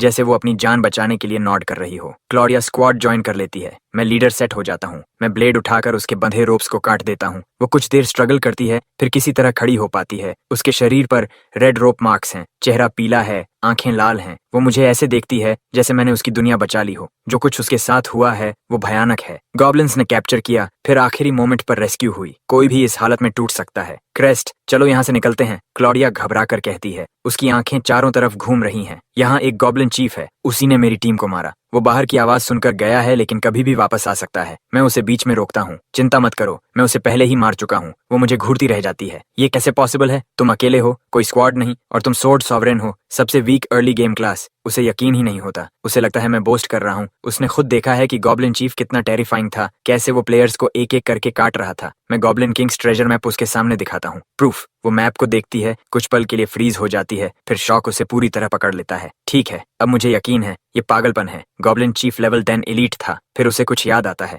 रुको, क्या तुम वही सोर्ड सॉवरेन हो जिसने फर्स्ट किल लिया? मैं बस सिर हिलाता हूँ। वो गहरी सांस लेती है। यहाँ अभी भी बहुत डेंजर है। गॉब्लिन्स के अलावा भी बहुत मॉन्स्टर क्लस्टर्स हैं। हमें निकलना चाहिए। मैं ठंडे स्वर में कहता हूँ। चुप रहो। डील ये था कि तुम मेरी स्क्वाड ज्वाइन करोगी और मेरे ऑर्डर्स फॉलो करोगी। मैं अंदर जा रहा हूँ और तुम मेरे साथ आ रही हो। अगर फिर से जाने की बात की तो मैं तुम्हें खुद बांध दूंगा। वो चुप हो जाती है, सिर हिलाती है, लेकिन अंदर ही अंदर गुस्से में है। क्या बेवकूफ है, जरा भी चाम नहीं। मैं आराम कंजोर्सियम की सेकंड डॉटर हूँ। थोड़ी सॉफ्टनेस दिखाता तो मैं खुद उसकी हो जाती। क्या उसे पता नहीं इस कनेक्शन की वैल्यू क्या है? लेकिन मैं पहले ही आगे बढ़ चुका हूँ, पीछे देखे बिना कैवर्न की गहराई में जाता हुआ। वो चारों तरफ देखती है। चारों तरफ पिच ब्लैक अंधेरा, डरावना माहौल। उसके पास कोई चॉइस नहीं। वो जल्दी से मेरे पीछे आकर मेरे साथ ही रहती है। हम कई घंटों तक आगे बढ़ते हैं। मॉन्स्टर्स वेव्स में आते हैं, लेकिन मैं उन्हें आते ही काट देता हूँ। क्लॉडिया बिना कुछ किए एक्सपी गेन कर रही है। एक बार स्मॉल बीस्ट टाइड हमला करता है। मैं उसे अकेले ही संभाल लेता हूँ, बिना मेहनत के, लगभग बिना चोट के। क्लॉडिया सब कुछ देख रही है। उसका मुंह खुला रह जाता है। अब उसे पूरी तरह यकीन हो गया है, अगर मैं उसका एनिमी होता तो वो बचती ही नहीं। मैं उसके पास जाता हूँ। खड़ी क्या हो, मुझे हील करो।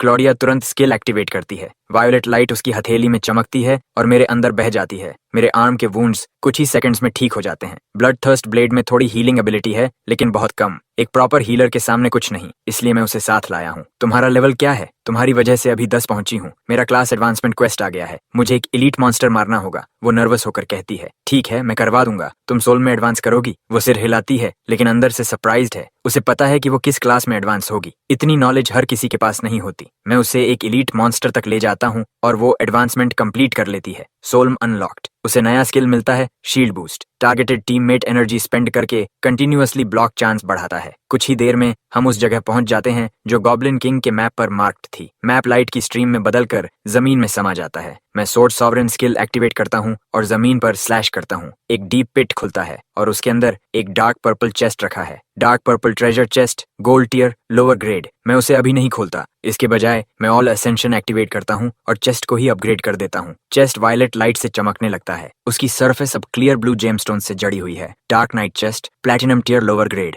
Open rewards, full shadow duelist set, circlet, greaves, bracers, leggings, mantle. साथ में शैडो सोल लॉन्ग सोर्ड और एक platinum high grade soul crystal skill scroll. Notifications की बरसात देखकर मेरी आंखें फैल जाती हैं। पूरा प्लैटिनम सेट जो बेहद रेयर है और सोर्ड मिड ग्रेड प्लैटिनम है। मेरी लक सच में आसमान छू रही है। मैं तुरंत सब इक्विप कर लेता हूँ। एक लॉन्ग सोर्ड मेरे सामने मटेरियलाइज होती है। उसके बॉडी में डार्क पर्पल वेन्स बह रही हैं। हिल्ट सॉलिड है, लेकिन ब्लेड शैडो जैसी है, लगभग unreal. Shadow soul long sword, platinum mid grade. Shadow storage. ये ब्लेड मेरी शैडो के अंदर स्टोर हो सकती है और कभी भी समन की जा सकती है। Soul drain. टारगेट की शैडो पर स्ट्राइक करके उसकी एनर्जी धीरे धीरे ड्रेन होती है। Dark slash. इस ब्लेड के हर अटैक में 50% एक्स्ट्रा शैडो डैमेज जुड़ता है। इसे पकड़ते ही मुझे अपने स्टैट्स में बड़ा बूस्ट महसूस होता है। Full shadow duelist set equip करते ही मेरा अपीयरेंस बदल जाता है। मेरा आउटफिट पेल ग्रे रोब में बदल जाता है, जिस पर एंशिएंट रून्स एच्ड हैं, जैसे चांदनी कपड़े पर बिखरी हो। फोर आर्म्स पर ग्रे ब्रेसर्स आ जाते हैं। Shadow duelist set active. Dark blade surge. सभी सोर्ड स्किल्स को 50% एक्स्ट्रा शैडो डैमेज मिलता है,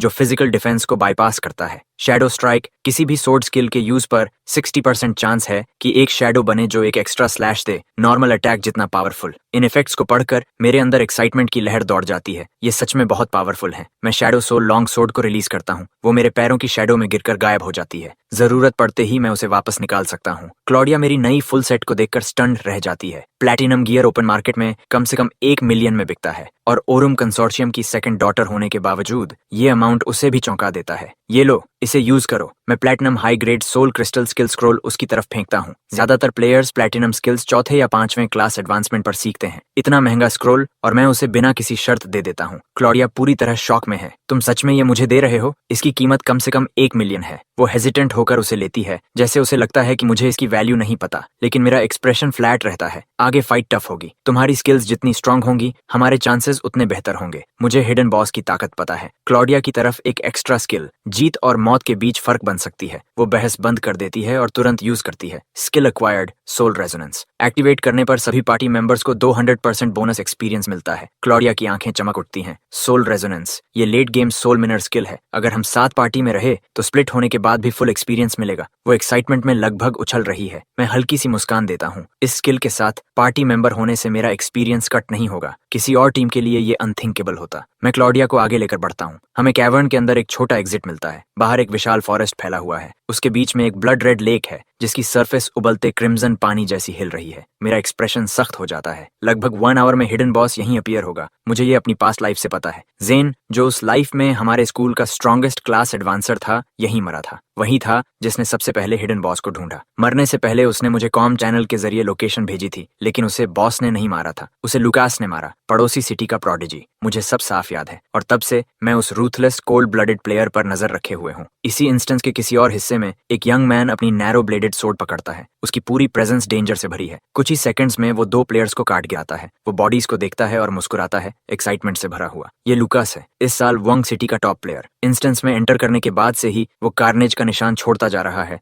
क्योंकि उसे पता चल गया कि हाई लेवल प्लेयर्स को मारने से मॉन्स्टर्स ग्राइंड करने से ज्यादा एक्सपी मिलता है। टॉप रैंक के पीछे भागते हुए उसने सबसे एफिशिएंट मेथड चुना। जहां भी जाता है कोई सर्वाइवर नहीं छोड़ता। उसकी लेवलिंग स्पीड डरावनी है। अभी ही लेवल 13 पर है। उसके सामने एक गर्ल इन व्हाइट खड़ी है, ओवरसाइज्ड साइथ पकड़े हुए, मुश्किल से खुद को संभाल रही है, भारी सांसें लेती हुई। ये राइली है। लूकस धीरे धीरे उसकी तरफ बढ़ता है, चेहरा बिल्कुल ब्लैंक। तुम फर्स्ट हाई की राइली हो, है ना? राइली का एक्सप्रेशन ठंडा हो जाता है। तुम्हें मेरा नाम कैसे पता? नॉविस इंस्टेंस शुरू होने से पहले मुझे फर्स्ट हाई के टॉप टैलेंट्स की पूरी लिस्ट मिली थी, सीधे तुम्हारे प्रिंसिपल से। मैंने तुम सबकी क्लास एप्टीट्यूड स्टडी की है। ये इंस्टेंस मेरा हंटिंग ग्राउंड, यहाँ की हर स्कूल डिसअपॉइंटमेंट रही है। तुम सब एक्सपीरियंस पॉइंट्स बनने के लिए ही बेहतर हो। लूकस अपनी ब्लेड उठाता है और ब्लेड रीवर स्किल एक्टिवेट करता है। टेरिफाइंग रेड स्लैशेस हवा में बनते हैं और राइली की तरफ बढ़ते हैं। आखिरी पल में राइली पूरी तरह काम रहती है। वो अपनी आखिरी एनर्जी खर्च करके एक स्केलेटन सोल्जर समन करती है, जो किलिंग ब्लो को इंटरसेप्ट करता है, और उसी पल वो गायब हो जाती है। ये उसका रेत कॉलर स्किल है, रेत स्वॉप। वो रेंज में सबसे दूर कॉप्स के साथ अपनी पोजीशन एक्सचेंज कर लेती है। लूकस हवा को काटता है। वो घूमता है और सिर्फ राइली की झलक पकड़ पाता है, जो डेंस ट्रीज में गायब हो रही है। उसके चेहरे पर ब्लड थर्स्टी स्माइल फैल जाती है। जितना भागना है भागो लिटिल लैम, बच नहीं पाओगी। वो अपना मूवमेंट स्किल एक्टिवेट करता है और प्रेडेटर की तरह उसका पीछा करता है। राइली पैनिक में ट्रीज के बीच दौड़ती है। बचने के लिए वो एक कैवर्न में कूद जाती है। ब्लड रेड रॉक्स वॉल्स पर जमी है। जगह बेहद गलत लगती है, लेकिन वो स्टंड रह जाती है। कैवर्न में लगभग कोई लाइव मॉन्स्टर नहीं है, सिर्फ हर जगह कॉर्प्सेस पड़े हैं। कोई यहाँ पहले ही सब साफ कर चुका है। ये किसने किया? कोई एलीट स्क्वाड भी इतने मॉन्स्टर्स नहीं मार सकता, लेकिन सोचने का टाइम नहीं है। वो पूरी ताकत से भागती है। पीछे लूकस के फुटस्टेप्स सुनाई दे रहे हैं और करीब आते जा रहे हैं। डिस्पेयर उसे घेर लेता है। अगर वो पकड़ लिया गया तो वो मर जाएगी। जैसे ही लूकस डिस्टेंस क्लोज करने वाला होता है, आगे एक फिगर प्रकट होता है। राइली को पकड़कर शैडोज में खींच लेता है। वो देखती है एक यंग मैन इन ग्रीन, उसकी बैक पर बड़ा बो बंधा हुआ, शांत कॉन्फिडेंस के साथ। ये जेन है, फर्स्ट हाई का 9 star talent awakener. Thanks, Riley धीरे से कहती है। मेंशन मत करो, हम एक ही स्कूल से हैं। मैं बस देखता नहीं रह सकता था। मैं कुछ समय से लूकस को देख रहा हूँ। वो अनस्टेबल है, इस इंस्टेंस को प्लेग्राउंड की तरह ट्रीट कर रहा है, हर किसी को हंट कर रहा है। अगर हमने उसे नहीं रोका तो फर्स्ट हाई को और नुकसान होगा। राइली सोचती है, जेन सही है। एक शैडो रेंजर होने के नाते मिली में ब्लेड रीवर से भिड़ना सुसाइड होगा। सही मौका मिलने का इंतजार करना ही एकमात्र तरीका है। तुम्हारा लेवल 10। मैं क्लास एडवांसमेंट पर काम कर रहा हूँ। मुझे एक एलीट टियर बीस्ट मारना है। राइली शॉक्ड है। इतनी तेज लेवलिंग, शायद ये लूकस को हरा सकता है। मैं तुम्हें पूरा सपोर्ट दूंगी। हमारे क्लासमेट्स का बदला लेने में मदद करो। राइली की आंखों में स्टेडी रिजॉल्व है। मेरे पीछे आओ, ये फाइट करने की सही जगह नहीं है। जेन तुरंत आगे बढ़ता है। राइली उसके पीछे। दौड़ते हुए जेन मुझे मैसेज भेजता है। हे क्रेस्ट, मैं जेन, क्लास 4 से। लूकस ब्लेड रीवर हमारे स्टूडेंट्स को हंट कर रहा है, उससे दूर रहना। वो अभी क्रिम्सन लेक जोन में है। Message send. जेन और राइली तेजी से आगे बढ़ते हैं, लेकिन ज्यादा दूर नहीं जा पाते कि क्रिम्सन लेक के किनारे उनके सामने ब्लेड एनर्जी का एक स्ट्रीक रास्ता काट देता है। वो मुड़ते हैं। लूकस उनकी तरफ आ रहा है, एक्सप्रेशनलेस। क्या सच में लगा कि मुझसे बच जाओगे? एक बार मेरी ब्लेड तुम्हें छू जाए तो मैं ब्लेड एनर्जी से तुम्हारी लोकेशन ट्रैक कर सकता हूँ। उसकी नजर राइली पर टिक टिक जाती। अब भागना पॉसिबल नहीं। जेन का एक्सप्रेशन सख्त हो जाता है। वो अपना बो उठाता है। जेन का बो देखकर लूकस की आंखों में चमक आ जाती। शैडो रेंजर, तो तुम ही हो जेन, फर्स्ट हाई का 9 स्टार टैलेंट। वो अपने होंठ चाटता है। उसकी आंखों में हंगर चमक रही है। तुम जैसे टैलेंट को अब तक लेवल 10 पर होना चाहिए। तुम्हें मारकर मैं लेवल 14 इंच किलो पहुंच जाऊंगा। वो चार्ज करता है। जेन का किलिंग इंटेंट उभरता है। वो एक के बाद एक एरो छोड़ता है, हर एक ठंडी तेज रोशनी से चमकता हुआ। लेकिन जैसे ही एरोज करीब आते हैं, लूकस जरा भी नहीं हिलता। वो अपनी ब्लेड घुमाता है और हर एरो को हवा में ही 2 हिस्सों में काट देता है। राइली भी अटैक करती है। अपनी एनर्जी खर्च करके 3 स्केलेटन आर्चर्स समन करती है, जो अपने मेकशिफ्ट बोज के साथ आगे बढ़ते हैं। लूकस बिल्कुल भी प्रभावित नहीं होता। वो एक सैवेज क्लीविंग स्किल एक्टिवेट करता है। एक पल में कई ब्लेड फैंटम्स बनते हैं। 5 ओवरलैपिंग स्लैशेस हवा को चीरते हैं। तीनों स्केलेटन सोल्जर्स तुरंत खत्म हो जाते हैं। ये देखकर जेन तुरंत अपना स्ट्रॉन्गेस्ट स्किल यूज करता है। Skill seal strike, bronze high grade. जिस टारगेट को ये हिट करता है, उसके नॉर्मल स्किल्स कुछ समय के लिए लॉक हो जाते हैं। मर्क्यूरी जैसी एरो सीधी लूकस के थ्रोट की तरफ जाती है, लेकिन लूकस डॉज नहीं करता। बुरा नहीं, लेकिन ये हिट नहीं होगा। वो ठंडी हंसी हंसता है, अपनी ब्लेड सीधी खड़ी करता है और उसे लाइट की स्ट्रीक की तरह लॉन्च करता है। एरो को बीच से काट देता है। जेन स्टन्ड रह जाता है। उसका स्ट्रॉन्गेस्ट स्किल इतनी आसानी से टूट गया। क्या 10 स्टार और 9 स्टार टैलेंट के बीच गैप इतना बड़ा है? जेन दूसरा एरो चढ़ा भी नहीं पाता कि लूकस पहले ही उसके सामने पहुंच जाता है। ब्लेड सीधा उसके चेस्ट में घुसती है। राइली ये सब हॉरर में देखती है। उसका चेहरा पूरी तरह सफेद पड़ जाता है। उसकी आंखों में गुस्सा भर जाता है। वो अपना फुल मून साइथ उठाकर लूकस पर वार करती है। लूकस घूमता है और अपनी ब्लेड उसके शोल्डर पर गिराता है। वो साइथ से ब्लॉक करती है, लेकिन फोर्स उसे पीछे फेंक देता है। वो खून खांसती है। अब लड़ने की हालत में नहीं। लूकस उसे ठंडी नजर से देखता है। इतने वीक, मैंने सोचा था मजा आएगा, लेकिन तुम सब तो छोटे प्लेयर्स हो। मेरा टाइम वेस्ट, अब खत्म हो जाओ। लूकस की आंखें अंधेरी हो जाती। वो धीरे धीरे राइली की तरफ बढ़ता है। उसका एचपी लगभग खत्म है। एक और स्ट्राइक और सब खत्म। वो दांत भींचती है। आंखों में गुस्सा जल रहा है। वो मरना नहीं चाहती, लेकिन उसके पास कोई ताकत नहीं बची। जेन भी उसकी वजह से इसमें फंसा। गिल्ट और डिस्पेयर उसे घेर लेते हैं। तभी दूर से एक सोर्ड क्राई गूंजती है। एक ब्लेड लाइट की तरह उड़ती है और एक पल में उस ब्लड रेड अटैक को तोड़ देती है, जो लूकस ने अभी लॉन्च किया था। उसकी ताकत इतनी ज्यादा है कि लूकस खुद पीछे फेंक दिया जाता है। वो 3-4 कदम पीछे खिसकता है। मुश्किल से खुद को संभालता है। उसके चेहरे पर शॉक साफ दिखता है। कोई न्यू कमर उसकी ब्लेड एनर्जी को सीधे ओवरपावर नहीं कर सकता। डस्ट हटती है। ग्रे रोब्स में एक यंग मैन पेड़ों से बाहर आता है। उसकी एक उंगली हल्की सी मुड़ती है। डार्क ब्लड थर्स्ट ब्लेड घूमती हुई वापस आकर उसके पास हवर करने लगती है। मैं सामने का सीन काम नजरों से देखता हूँ। एक पल में सिचुएशन समझ आ जाती है और एक चीज मुझे सरप्राइज करती है। राइली भी यहाँ है। लगता है इस लाइफ में सब कुछ पहले जैसा नहीं होगा। क्रेस्ट, राइली की आवाज कांपती है। उसकी आंखें लाल हैं। उसे खुद यकीन नहीं हो रहा कि ये सच है। मैं हूँ। मैं आगे बढ़कर उसके चेहरे से खून धीरे से साफ करता हूँ। मेरी आंखों के पीछे एक क्वाइट किलिंग इंटेंट जागता है। राइली की इंजरीज सीरियस हैं। अगर मैं थोड़ा भी देर करता तो शायद उसे खो देता। क्लॉडिया मेरे पीछे आती है, दोनों हाथ उठाती। डीप वायलेट लाइट राइली के शरीर में बहती है और उसके वुंड्स तेजी से हील होने लगते हैं। जेन ये सब देखकर स्टन्ड है। फ्लोटिंग ब्लेड, ये late game sword sovereign skill है। क्रेस्ट के पास अभी कैसे? उसके दिमाग में 1000 सवाल दौड़ रहे। वो दर्द से कराहता है। अपने चेस्ट को पकड़कर खुद को खड़ा करता है। कुछ सेंटीमीटर्स और उसका दिल खत्म हो जाता। फिर वो क्लॉडिया को देखता है, जो बिना छुए उसे भी हील कर रही है। वो और भी शॉक्ड है। एक साथ 2 लोगों को हील करना अर्ली गेम में ये सिर्फ क्लास एडवांस्ड सोल मिनर ही कर सकता है। तब तक लूकस खुद को संभाल चुका है। उसकी एरोगेंस गायब हो गई है। अब उसकी जगह कुछ भारी है। उसे एक असली ओपोनेंट मिल गया है और वो लास्ट स्ट्राइक उसके अंदर तक असर कर गया है। उसकी ब्लेड पर एक नॉच पड़ गया है। उसकी ब्लेड एक गोल्ड टियर वेपन। आखिर कैसी स्ट्रेंथ, कैसी स्किल चाहिए होती है गोल्ड टियर वेपन को चिप करने के लिए? क्या तुम क्रेस्ट हो, फर्स्ट हाई के 10 स्टार सोर्ड सॉवरेन? वो खुद मानने पर मजबूर हो जाता है। तुम्हारी स्ट्रेंथ मेरी उम्मीद से कहीं ज्यादा है। इस इंस्टेंस में तुम ही एक हो जिसे मैं अपना ओपोनेंट मान सकता हूँ, लेकिन बस उतना ही, तुम मेरी ब्लेड से मरोगे। लूकस बिना वार्निंग के मूव करता है। उसकी ब्लेड पर ब्लड रेड लाइट चमकती है और वो तेजी से आगे बढ़ता है। मैं उस स्ट्राइक को आते देखता हूँ। मेरा एक्सप्रेशन नहीं बदलता। कितना वीक स्लैश है, मैं कहता हूँ, और मैं सच में ऐसा ही सोचता हूँ। लूकस की आंखें तुरंत डार्क हो जाती हैं। मुझे टॉन्ट करने की हिम्मत सुइसाइडल है। एक स्ट्राइक में खत्म कर दूंगा। वो फुल पावर से वार करता है। मैं वहीं खड़ा रहता हूँ और ब्लड थर्स्ट ब्लेड को पकड़ लेता हूँ। अगले ही पल लाइटनिंग फट पड़ती है। वाइल्ड और रेजिंग, एक गूंजती हुई सोर्ड क्राई हवा में भर जाती है। लूकस स्नीर करता है। क्लोज कॉम्बैट में लड़ना, खुद अपना सिर सौंप रहे हो, लेकिन अगले ही पल उसका एक्सप्रेशन फ्रीज हो जाता है। मेरा शरीर लाइटनिंग की स्ट्रीक बन जाता है। एक चमकदार सोर्ड ट्रेल हवा को चीरता है। स्पीड एब्सोल्यूट है। लूकस अभी भी नहीं जानता कि वो सोर्ड सॉवरेन से नहीं, सोर्ड गॉड से लड़ रहा है। एक थंडरस क्रैक गूंजता है। जैसे ही हमारी ब्लेड्स टकराती हैं, उसकी सोर्ड 2 टुकड़ों में टूट जाती है। उसी पल उसकी चेस्ट पर एक गहरा घाव खुल जाता है। स्ट्राइक उसे हवा में उछाल देता है और वो जमीन पर गिरता है। वो खून उगलता है। आंखों में प्योर शॉक। ये क्या था? वो समझ ही नहीं पाता। इतनी तेज मूव कि वो फॉलो भी नहीं कर सका। उसका एचपी ऑलमोस्ट इंस्टेंटली खत्म हो जाता है। ई राइली और जेन जमे खड़े हैं। क्रेस्ट तो सोर्ड सॉवरेन है, फिर ये क्लोज कॉम्बैट इतना टेरिफाइंग कैसे? लूकस किसी तरह खड़ा होता है। अपनी अपनी ब्लेड उठाने की कोशिश करता है, लेकिन वो पूरी तरह टूट चुकी है। वो डिसबिलीफ में पीछे हटता है। कैसे? सिर्फ एक एक्सचेंज और सब खत्म। उसका कॉन्फिडेंस और प्राइड चूर हो गया। वो मानने से इनकार करता है। वो इन्वेंट्री से रेड हीलिंग पोशन निकालता है। उसके वूंड्स धीरे धीरे भरने लगते हैं। उस मूव ने तुम्हें ड्रेन कर दिया होगा। तुम इसे फिर नहीं कर सकते। तुम मुझे डराकर पीछे हटाना चाहते थे। मैं हार नहीं सकता। वो फिर चार्ज करता है। टूटी ब्लेड के साथ अपना स्ट्रॉन्गेस्ट स्किल एक्टिवेट करता है, blood frenzy slash. Blade blood red light की बारिश बन जाती है। लगातार वार करती हूँ। मेरा एक्सप्रेशन नहीं बदलता। Draw and flash. मैं ब्लर बन जाता हूँ और उसकी ब्लेड के बचे हुए हिस्से को भी तोड़ देता हूँ। ये स्ट्राइक पहले से भी ज्यादा पावरफुल है। लूकस की आंखों में तूफान उठता है। और भी स्ट्रॉन्ग, ये कैसे पॉसिबल है? अगले ही पल मेरी ब्लेड उसकी थ्रोट पर होती है। वो डेस्परेट होकर स्वॉर्ड हिल्ट से ब्लॉक करता है, लेकिन वो भी तुरंत टूट जाता है। वो किसी तरह स्ट्राइक रोकता है, लेकिन मेरा सेट बोनस एक्टिवेट होता है। मेरे जैसा एक शैडो उसके पीछे प्रकट होता है, जैसे स्याही हवा में फैल रही हो। वो डार्क ब्लेड पकड़ता है और नीचे स्लैश करता है। ये स्ट्राइक फिजिकल नहीं है, प्योर शैडो डैमेज है। लूकस के घुटने जमीन पर गिर जाते हैं। उसके पास कुछ नहीं बचा। नहीं, ये नहीं हो सकता। मैं नहीं हार सकता। उसकी आवाज कांपती है। उसकी आंखों की रोशनी बुझने लगती है। वो मान ही नहीं पाता। मैं उसे नीचे देखता हूँ, एक्सप्रेशन ठंडा। वू यांग सिटी का top talent, 10 star blade river, बस इतना ही। मैं उसे खत्म करने के लिए ब्लेड उठाता हूँ, लेकिन उसी पल ब्लू लाइट चमकती है और वो गायब हो जाता है। मैं खाली जमीन को देखता हूँ। Life saving trinket. Wang city ने सच में उसे बचाने के लिए भारी इन्वेस्टमेंट किया है, लेकिन अगली बार 10 ऐसे ट्रिंकेट्स भी उसे नहीं बचा पाएंगे। अगर मेरी ब्लेड और तेज हो गई तो लाइफ सेविंग आइटम एक्टिवेट होने का मौका भी नहीं मिलेगा। मुझे यकीन है कि अगली बार तक मैं उस लेवल तक पहुंच जाऊंगा। मैं रायली और बाकी की तरफ मुड़ता हूँ। तुम सब ठीक हो? रायली की आंखों में आंसू आ जाते हैं और वो दौड़कर मुझे हक कर लेती है। क्लॉडिया ये देखकर होंठ दबा लेती है। कोई मुझसे पहले ही जीत गया। अब समझ आया ये मेरे साथ इतना कोल्ड क्यों था, लेकिन वो हार नहीं मानती। जहाँ चाह होती है वहाँ हमेशा किसी का आदमी चुराने का भी रास्ता निकल ही आता है। क्रेस्ट, तुम अभी इतने स्ट्रॉन्ग कैसे हो गए? रायली का शौक अभी तक खत्म नहीं हुआ। मैं बस कंधे उचकाता हूँ। वो बस वीक था। सब कुछ पल के लिए खामोश हो जाते। अगर लूकस वीक है तो इस दुनिया में टैलेंटेड कहलाने के लायक आखिर कौन है? तभी क्रिम्सन लेक के बीचों बीच एक वर्लपूल खुलता है। खून जैसे लाल आर्मर में ढका एक मैसिव नाइट बाहर कूदता है। Warning, hidden boss has appeared. Notification देखते ही सबके चेहरे का रंग उड़ जाता है। क्रेस्ट, हमें पीछे हटना चाहिए। हिडन बॉस मजाक नहीं है। जेन घबराहट में कहता है, नहीं, तुम दोनों जाओ। क्लॉडिया और मैं इसे हैंडल करेंगे। रायली मेरी आंखों में देखती है और बिना झिझक के बोलती है, तब मैं भी तुम्हारे साथ लड़ूंगी। जेन कुछ पल चुप रहता है, फिर एक हेल्पलेस साई छोड़ता है। अगर तुम सब रुक रहे हो तो अभी भागना काफी कावर्डली होगा। लगता है मैं भी रुक रहा हूँ। रायली और जेन पार्टी ज्वाइन करने की रिक्वेस्ट भेजते हैं। एक्सेप्टेड। मैं मना नहीं करता। ये प्लान नहीं था, लेकिन 2 एक्स्ट्रा फाइटर्स सच में हमारे चांसेस बढ़ाते हैं। क्रिम्सन आर्मर डेथ नाइट पानी के ऊपर चलते हुए हमारी तरफ बढ़ता है। उसकी दोनों आंखों में किलिंग इंटेंट चमक रही, हाथ में एक मैसिव ग्रेट सोर्ड। मैं बॉस का डेटा स्कैन करता हूँ। उसके स्टैट्स देखकर मेरे अंदर सिहरन दौड़ जाती है। ये मेरी उम्मीद से कहीं ज्यादा है। ये किसी F tier novice instance boss के लेवल से बाहर है। ये तो एक E टियर बॉस के बराबर है। कोई भी नॉर्मल न्यूकमर अगर इसे टकराए तो सीधा मौत तय है, लेकिन अब पीछे हटने का कोई रास्ता नहीं। मैं अपनी उंगलियां जोड़कर फोकस करता हूँ। ब्लड थर्स्ट ब्लेड मेरे पीछे से उठती है। क्रिम्सन आर्मर डेथ नाइट की तरफ पॉइंट करके रॉकेट की तरह आगे बढ़ती है। क्रिम्सन आर्मर डेथ नाइट गुस्से में दहाड़ता है और अपनी ब्लेड पूरी ताकत से मारता है। ब्लड थर्स्ट ब्लेड पीछे धकेली जाती है और जमीन में धंस जाती है, लेकिन अगले ही पल वो कांपती है, खुद को निकालती है और फिर से अटैक करती। मेरे मेंटल कंट्रोल में ब्लड थर्स्ट ब्लेड रिलेंटलेस है। चाहे कितनी बार भी उसे पीछे धकेला जाए, वो बार बार वापस आकर नाइट को परेशान करती रहती है। उसी समय मैं अपना हाथ उठाता हूँ। Jet black shadow soul long sword मेरी शैडो से निकलकर मेरी पकड़ में आ जाती। जेन पीछे हटकर अपना बो निकालता है। उसकी नजरें हॉक की तरह नाइट पर टिकी हैं और वो स्किल सील एरो छोड़ता है, लेकिन उसका कोई असर नहीं होता। एरो बॉस की डिफेंस को छू भी नहीं पाता और इम्पैक्ट पर ही टूट जाता है। रायली मेरे पास दौड़ती है, स्पेल चांट करती है। एक डार्क मैजिक सर्कल से 2 अनडेड स्केलेटन सोल्जर्स प्रकट होते हैं। वो बिना डर के बॉस पर टूट पड़ते हैं, लेकिन वो बहुत फ्रैजाइल है। ग्रेट सोर्ड का एक स्विंग और वो टुकड़ों में बदल जाते हैं। क्लॉडिया का चेहरा टेंस हो जाता है। वो जल्दी से पीछे हटती है और एक पेड़ के पास जाकर दोनों हाथ उठाकर हम तीनों पर शील्ड बूस्ट एक्टिवेट करते। मैं शांत होकर सब देखता हूँ। मेरे टीममेट्स इस फाइट को खुद से नहीं जीत सकते, लेकिन वो अपनी पूरी ताकत लगा रहे हैं और इतना काफी है बॉस को थोड़ा थोड़ा स्लो करने के लिए। असली डैमेज मुझे देना होगा। मैं शैडो सोल लॉन्ग सोर्ड को कसकर पकड़ता हूँ। मेरी आंखों में ठंडी चमक उभरती है और एक अजीब फ्लूइड फुटवर्क के साथ आगे बढ़ता हूँ। मेरा फाइटिंग स्टाइल किसी सोर्ड्समैन जैसा नहीं, बल्कि एक रूथलेस साइलेंट किलर जैसा है। Unpredictable strikes, almost weightless movements, ये मैंने अपनी पास्ट लाइफ में बनाया था। Countless life and death moments से फोर्ज्ड। ये कोई स्किल नहीं, प्योर बैटल एक्सपीरियंस है। Intruder, leave the blood lake, get out. Crimson armour death night दहाड़ता है और अपनी ग्रेट सोर्ड घुमाता है। मैं उसे पूरी तरह इग्नोर करता हूँ। Thunder rush sword art activate करता हूँ, क्योंकि उस ब्लेड पर ब्रिलियंट ब्लू लाइटनिंग फैल जाती है। मैं सीधा आगे बढ़कर थ्रस्ट करता हूँ। फोर्स से फोर्स टकराता है। वो मैसिव ग्रेट सोर्ड एक छोटी सी ब्लेड के सामने रुक जाती, 1 इंच भी आगे नहीं बढ़ पाती। उसी समय ब्लड थर्स्ट ब्लेड को कंट्रोल करके नाइट के साइड पर अटैक करवाता हूँ। क्रिम्सन आर्मर डेथ नाइट गुर्राता है और उसे हैंडल करने के लिए पीछे हटता है। मैं उसे कोई मौका नहीं देता। लगातार प्रेशर डालता हूँ। शैडो सोल लॉन्ग सोर्ड लगातार स्लैश करती है, जबकि ब्लड थर्स्ट ब्लेड ऊपर से सपोर्ट देती है। हमला तूफान की तरह बरसता है। Shadow soul long sword shadow damage देती है, जिसे बॉस की डिफेंस रोक नहीं पाती। ब्लेड गोस्ट की तरह अंदर घुसती है और सीधे उसके शैडो में डैमेज करती है। क्रिम्सन आर्मर डेथ नाइट पीछे हटने लगता है। स्टेप बाय स्टेप हमारे पास मौका है। राइली की आंखें चमक उठती हैं। वो एक और स्केलेटन समन करती है और उसे बॉस के पीछे से अटैक करने भेजती है। ज़ेन की आंखें किलिंग इंटेंट से तेज हो जाती हैं। वो बो खींचता है, स्किल सील एरो एक्टिवेट करता है। एक मैसिव मर्क्यूरी जैसी प्रोजेक्टाइल निकलती है और सीधा बॉस की आंख में घुस जाती है। बॉस के स्किल्स पूरी तरह सील हो जाते हैं, कुछ समय के लिए लॉक हो जाते हैं। राइली का स्केलेटन पीछे से मौका पकड़ता है, अपनी एंशिएंट ब्लेड से लगातार वार करता है। हर हिट बॉस के भारी शरीर को हिला देता है। बॉस गुस्से में घूमता है और स्केलेटन को तोड़ देता है, लेकिन तब तक उसकी ताकत कम हो चुकी होती। क्रिम्सन आर्मर डेथ नाइट दर्द से चिल्लाता है और पीछे लड़खड़ाता है। हाँ, ऐसे ही चलते रहो तो हम जीत सकते हैं। ज़ेन की आंखें चमक उठती हैं। वो लगातार एरोस चलाता रहता है, एक के बाद एक बॉस की तरफ जाते हुए। लेकिन मैं उतना ऑप्टिमिस्टिक नहीं हूँ। मेरे दिमाग में एक शैडो बनी रहती है। इस बॉस के पास अब्सर्ड अमाउंट का एचपी है। मैं बस सरफेस को ही स्क्रैच कर रहा हूँ। अभी तक हमने मुश्किल से 10% ही कम किया है। ज़ेन का स्केल सील एरो काम कर रहा है, लेकिन उसे चेन नहीं किया जा सकता। जैसे ही उसका इफेक्ट खत्म होगा, बॉस बुरी तरह फ्यूरियस हो जाएगा। और वैसा ही होता है। सील टूटता है और क्रिम्सन आर्मर डेथ नाइट गुस्से से कांप उठता है। वो अपनी ग्रेट सोर्ड घुमाता है और एक स्किल एक्टिवेट करता है। ब्लेड से एक डेवास्टेटिंग शॉक वेव निकलती है। वो फोर्स मुझे जमीन से उड़ा देती है और मैं हवा में जा गिरता हूँ। मेरे नीचे की जमीन फट जाती है, जड़ से उखड़ जाती। मैं हवा में खुद को संभालता हूँ, जोर से लैंड करता हूँ, फिर तुरंत फोकस करके thunder rush sword art activate करता हूँ। मैं वापस चार्ज करता हूँ और अपनी पूरी ताकत से अटैक करता हूँ। मेरी सोर्ड वर्क अपनी लिमिट तक फ्लूइड हो जाती है। सेट बोनस बार बार ट्रिगर होता है। Jet black shadow unexpected strikes के साथ वार करता है। जितना तेजी से मैं स्विंग करता हूँ, उतना ही शैडो स्ट्राइक ट्रिगर होने का चांस बढ़ता है। मुझे लगातार अटैक करना होगा। ऑफेंस ही यहाँ मेरी डिफेंस है, और तेज और ब्रूटल, जैसे हवा और बिजली एक साथ मिल गई हूँ। तभी उसी फ्लो में कुछ क्लिक करता है। मेरे दिमाग में एक नई सोर्ड टेक्निक बनती है। New skill unlocked, rain storm, blade storm, silver mid grade. Blade force बारिश की तरह बरसने लगती है। कम समय में काउंटलेस स्ट्राइक्स लॉन्च होते हैं। शीयर स्पीड से जीतने वाली टेक्निक। मेरा असॉल्ट और इंटेंस हो जाता है। शैडो ड्यूलिस्ट सेट इफेक्ट तेजी से ट्रिगर होते हैं और बॉस का एचपी आखिर तेजी से गिरने लगता है। कुछ ही मिनटों में वो 60% से नीचे आ जाता है। तभी क्रिम्सन आर्मर डेथ नाइट जोर से दहाड़ता है। एक मैसिव शॉक वेव फैलती है और मुझे पीछे उड़ा देती है। उसकी आंखें चमकती हैं, चेहरा रेज और ब्लड लस्ट से विकृत हो जाता है और उसकी स्पीड और स्ट्रेंथ दोनों क्लियरली बढ़ जाती हैं। मैं पीछे फेंका जाता हूँ, खून खांसते हुए। फेज 2 ऑलरेडी, लेकिन मेरे होंठों पर एक वाइल्ड स्माइल आ जाती है। फेज 2 एक्चुअली गुड न्यूज है। इसका मतलब बॉस सच में एनरेज्ड हो चुका है। Crimson armour death night बजर्क fury में चार्ज करता है और अपना सबसे खतरनाक स्किल एक्टिवेट करता है, अर्थ ब्रेकर क्लीव पाते थे। उसकी white blood red great sword उसके सिर के ऊपर उठती है। ब्लेड लाल रोशनी से जल रही होती है। उसकी पावर साफ दिखाई दे रही है। मैं फोकस करता हूँ और ब्लड थर्स्ट ब्लेड को इंटरसेप्ट करने भेजता हूँ, लेकिन कांटेक्ट होते ही वो दूर उछाल दी जाती है। अटैक एक ब्लड रेड बीम बनकर सीधा मेरी तरफ आता है। मैं आगे बढ़ता हूँ, उसे हेड ऑन लेने के लिए ड्रॉ फ्लैश यूज करने की तैयारी में। जब वो अर्थ ब्रेकर क्लीव एग्जीक्यूट करता है, उसके आर्मर के जॉइंट्स खुल जाते हैं और अंदर का फ्लैश दिखने लगता है। मुझे उसी गैप पर हिट करना होगा और पूरी ताकत से। मेरा शरीर हवा में एक स्ट्रीक ऑफ लाइट बन जाता है। Draw and flash full power और सीधा उसके आर्मर प्लेट्स के बीच वाले गैप पर लगता है। बॉस का एचपी एक ही पल में आधे से ज्यादा गिर जाता है और मुझे 0 डैमेज मिलता है, क्योंकि उसी मोमेंट में फैंटम स्टेप एक्टिवेट करके उसकी ब्लेड के आर पार निकल जाता हूँ। क्रिम्सन आर्मर डेथ नाइट गुस्से से कांप उठता है। उसके हाथ की ग्रेट सोर्ड ट्रांसफॉर्म होकर एक मैसिव हैमर बन जाती है और वो अपना फाइनल असॉल्ट लॉन्च करता है। उसके पीछे क्रिम्सन लेक का पानी उठता है और ब्लेड शेप्स में कंडेंस होकर उसके हैमर के साथ घूमने लगता है। ये बॉस का स्ट्रॉन्गेस्ट स्किल है, रोरिंग वाटर्स। दर्जनों ब्लड वाटर ब्लेड्स एक साथ कन्वर्ज होकर लॉन्च होते हैं। मेरा चेहरा सख्त हो जाता है। मैं rain storm blade storm activate करता हूँ। ये मेरा सबसे फास्ट अटैक स्किल है। Shadow soul long sword dark slashes की एक फ्लरी बन जाती है, जबकि ब्लड थर्स्ट ब्लेड मेरे पास हॉवर करती है इनकमिंग ब्लेड्स को इंटरसेप्ट करने के लिए, लेकिन उनकी संख्या बहुत ज्यादा है। मुझ पर प्रेशर बढ़ने लगता है। Damn it! मैं दांत भींचकर ग्राउल करता हूँ, फैंटम स्टेप फिर से एक्टिवेट करने के लिए तैयार, ताकि जबरदस्ती रास्ता बना सकूं। लेकिन उसका एनर्जी कॉस्ट बहुत ब्रूटल होगा। किसी भी एक फाइट में मैं फैंटम स्टेप सिर्फ 2 बार यूज कर सकता हूँ। अगर अभी यूज कर लिया तो मेरी एनर्जी पूरी तरह खत्म हो जाएगी और बाकी फाइट बहुत पेनफुल हो जाएगी। तभी एरोज की एक वॉली हवा को चीरती हुई आती है। ज़ेन के शॉट्स पावरफुल और प्रिसाइज काफी ब्लड वाटर ब्लेड्स को तोड़ देते हैं। मुझ पर दबाव कम हो जाता है। मैं राहत की सांस लेता हूँ। अब मैं अपनी प्रेशियस एनर्जी फाइनल ब्लो के लिए बचा सकता हूँ। मैं rain storm blade storm swing करता हूँ और आगे सर्च करता हूँ। मेरी ब्लेड पर लाइटनिंग क्रैकल कर रही है। हवा में उड़ती ब्लड थर्स्ट ब्लेड मेरे दूसरे हाथ में आ जाती। मेरी आंखों में किलिंग इंटेंट बहने लगता है। अब कोई रोक टोक नहीं। Left hand blood thirst blade पर thunder rush sword art activate. Right hand shadow soul long sword पर draw and flash activate. 2 silver mid grade sword arts एक साथ एक्टिवेट होते हैं। एक डेफनिंग सोर्ड क्राई पूरे एरिया में गूंज उठती है। मेरा शरीर ब्रिलियंट लाइटनिंग की एक स्ट्रीक बन जाता है। ब्लेड लाइट फ्लैश करती है और दोनों सोर्ड सीधे क्रिम्सन आर्मर डेथ नाइट के स्कल पर गिरती हैं। वो दोनों घुटनों पर गिर जाता है। उसकी आंखों की रोशनी बुझ जाती, डार्क येलो ब्लड बहता है और पीछे क्रिम्सन लेक में मिल जाता है। अगले ही पल हर प्लेयर के दिमाग में एक आवाज गूंजती है, announcement, hidden boss defeated, a sword sovereign player has slain the hidden boss, instant settlement begins, congratulations to all players, prepare to return home victorious. पूरे इंस्टेंस में हलचल मच जाती है, जैसे कोई बॉम्ब फट गया हो। नो,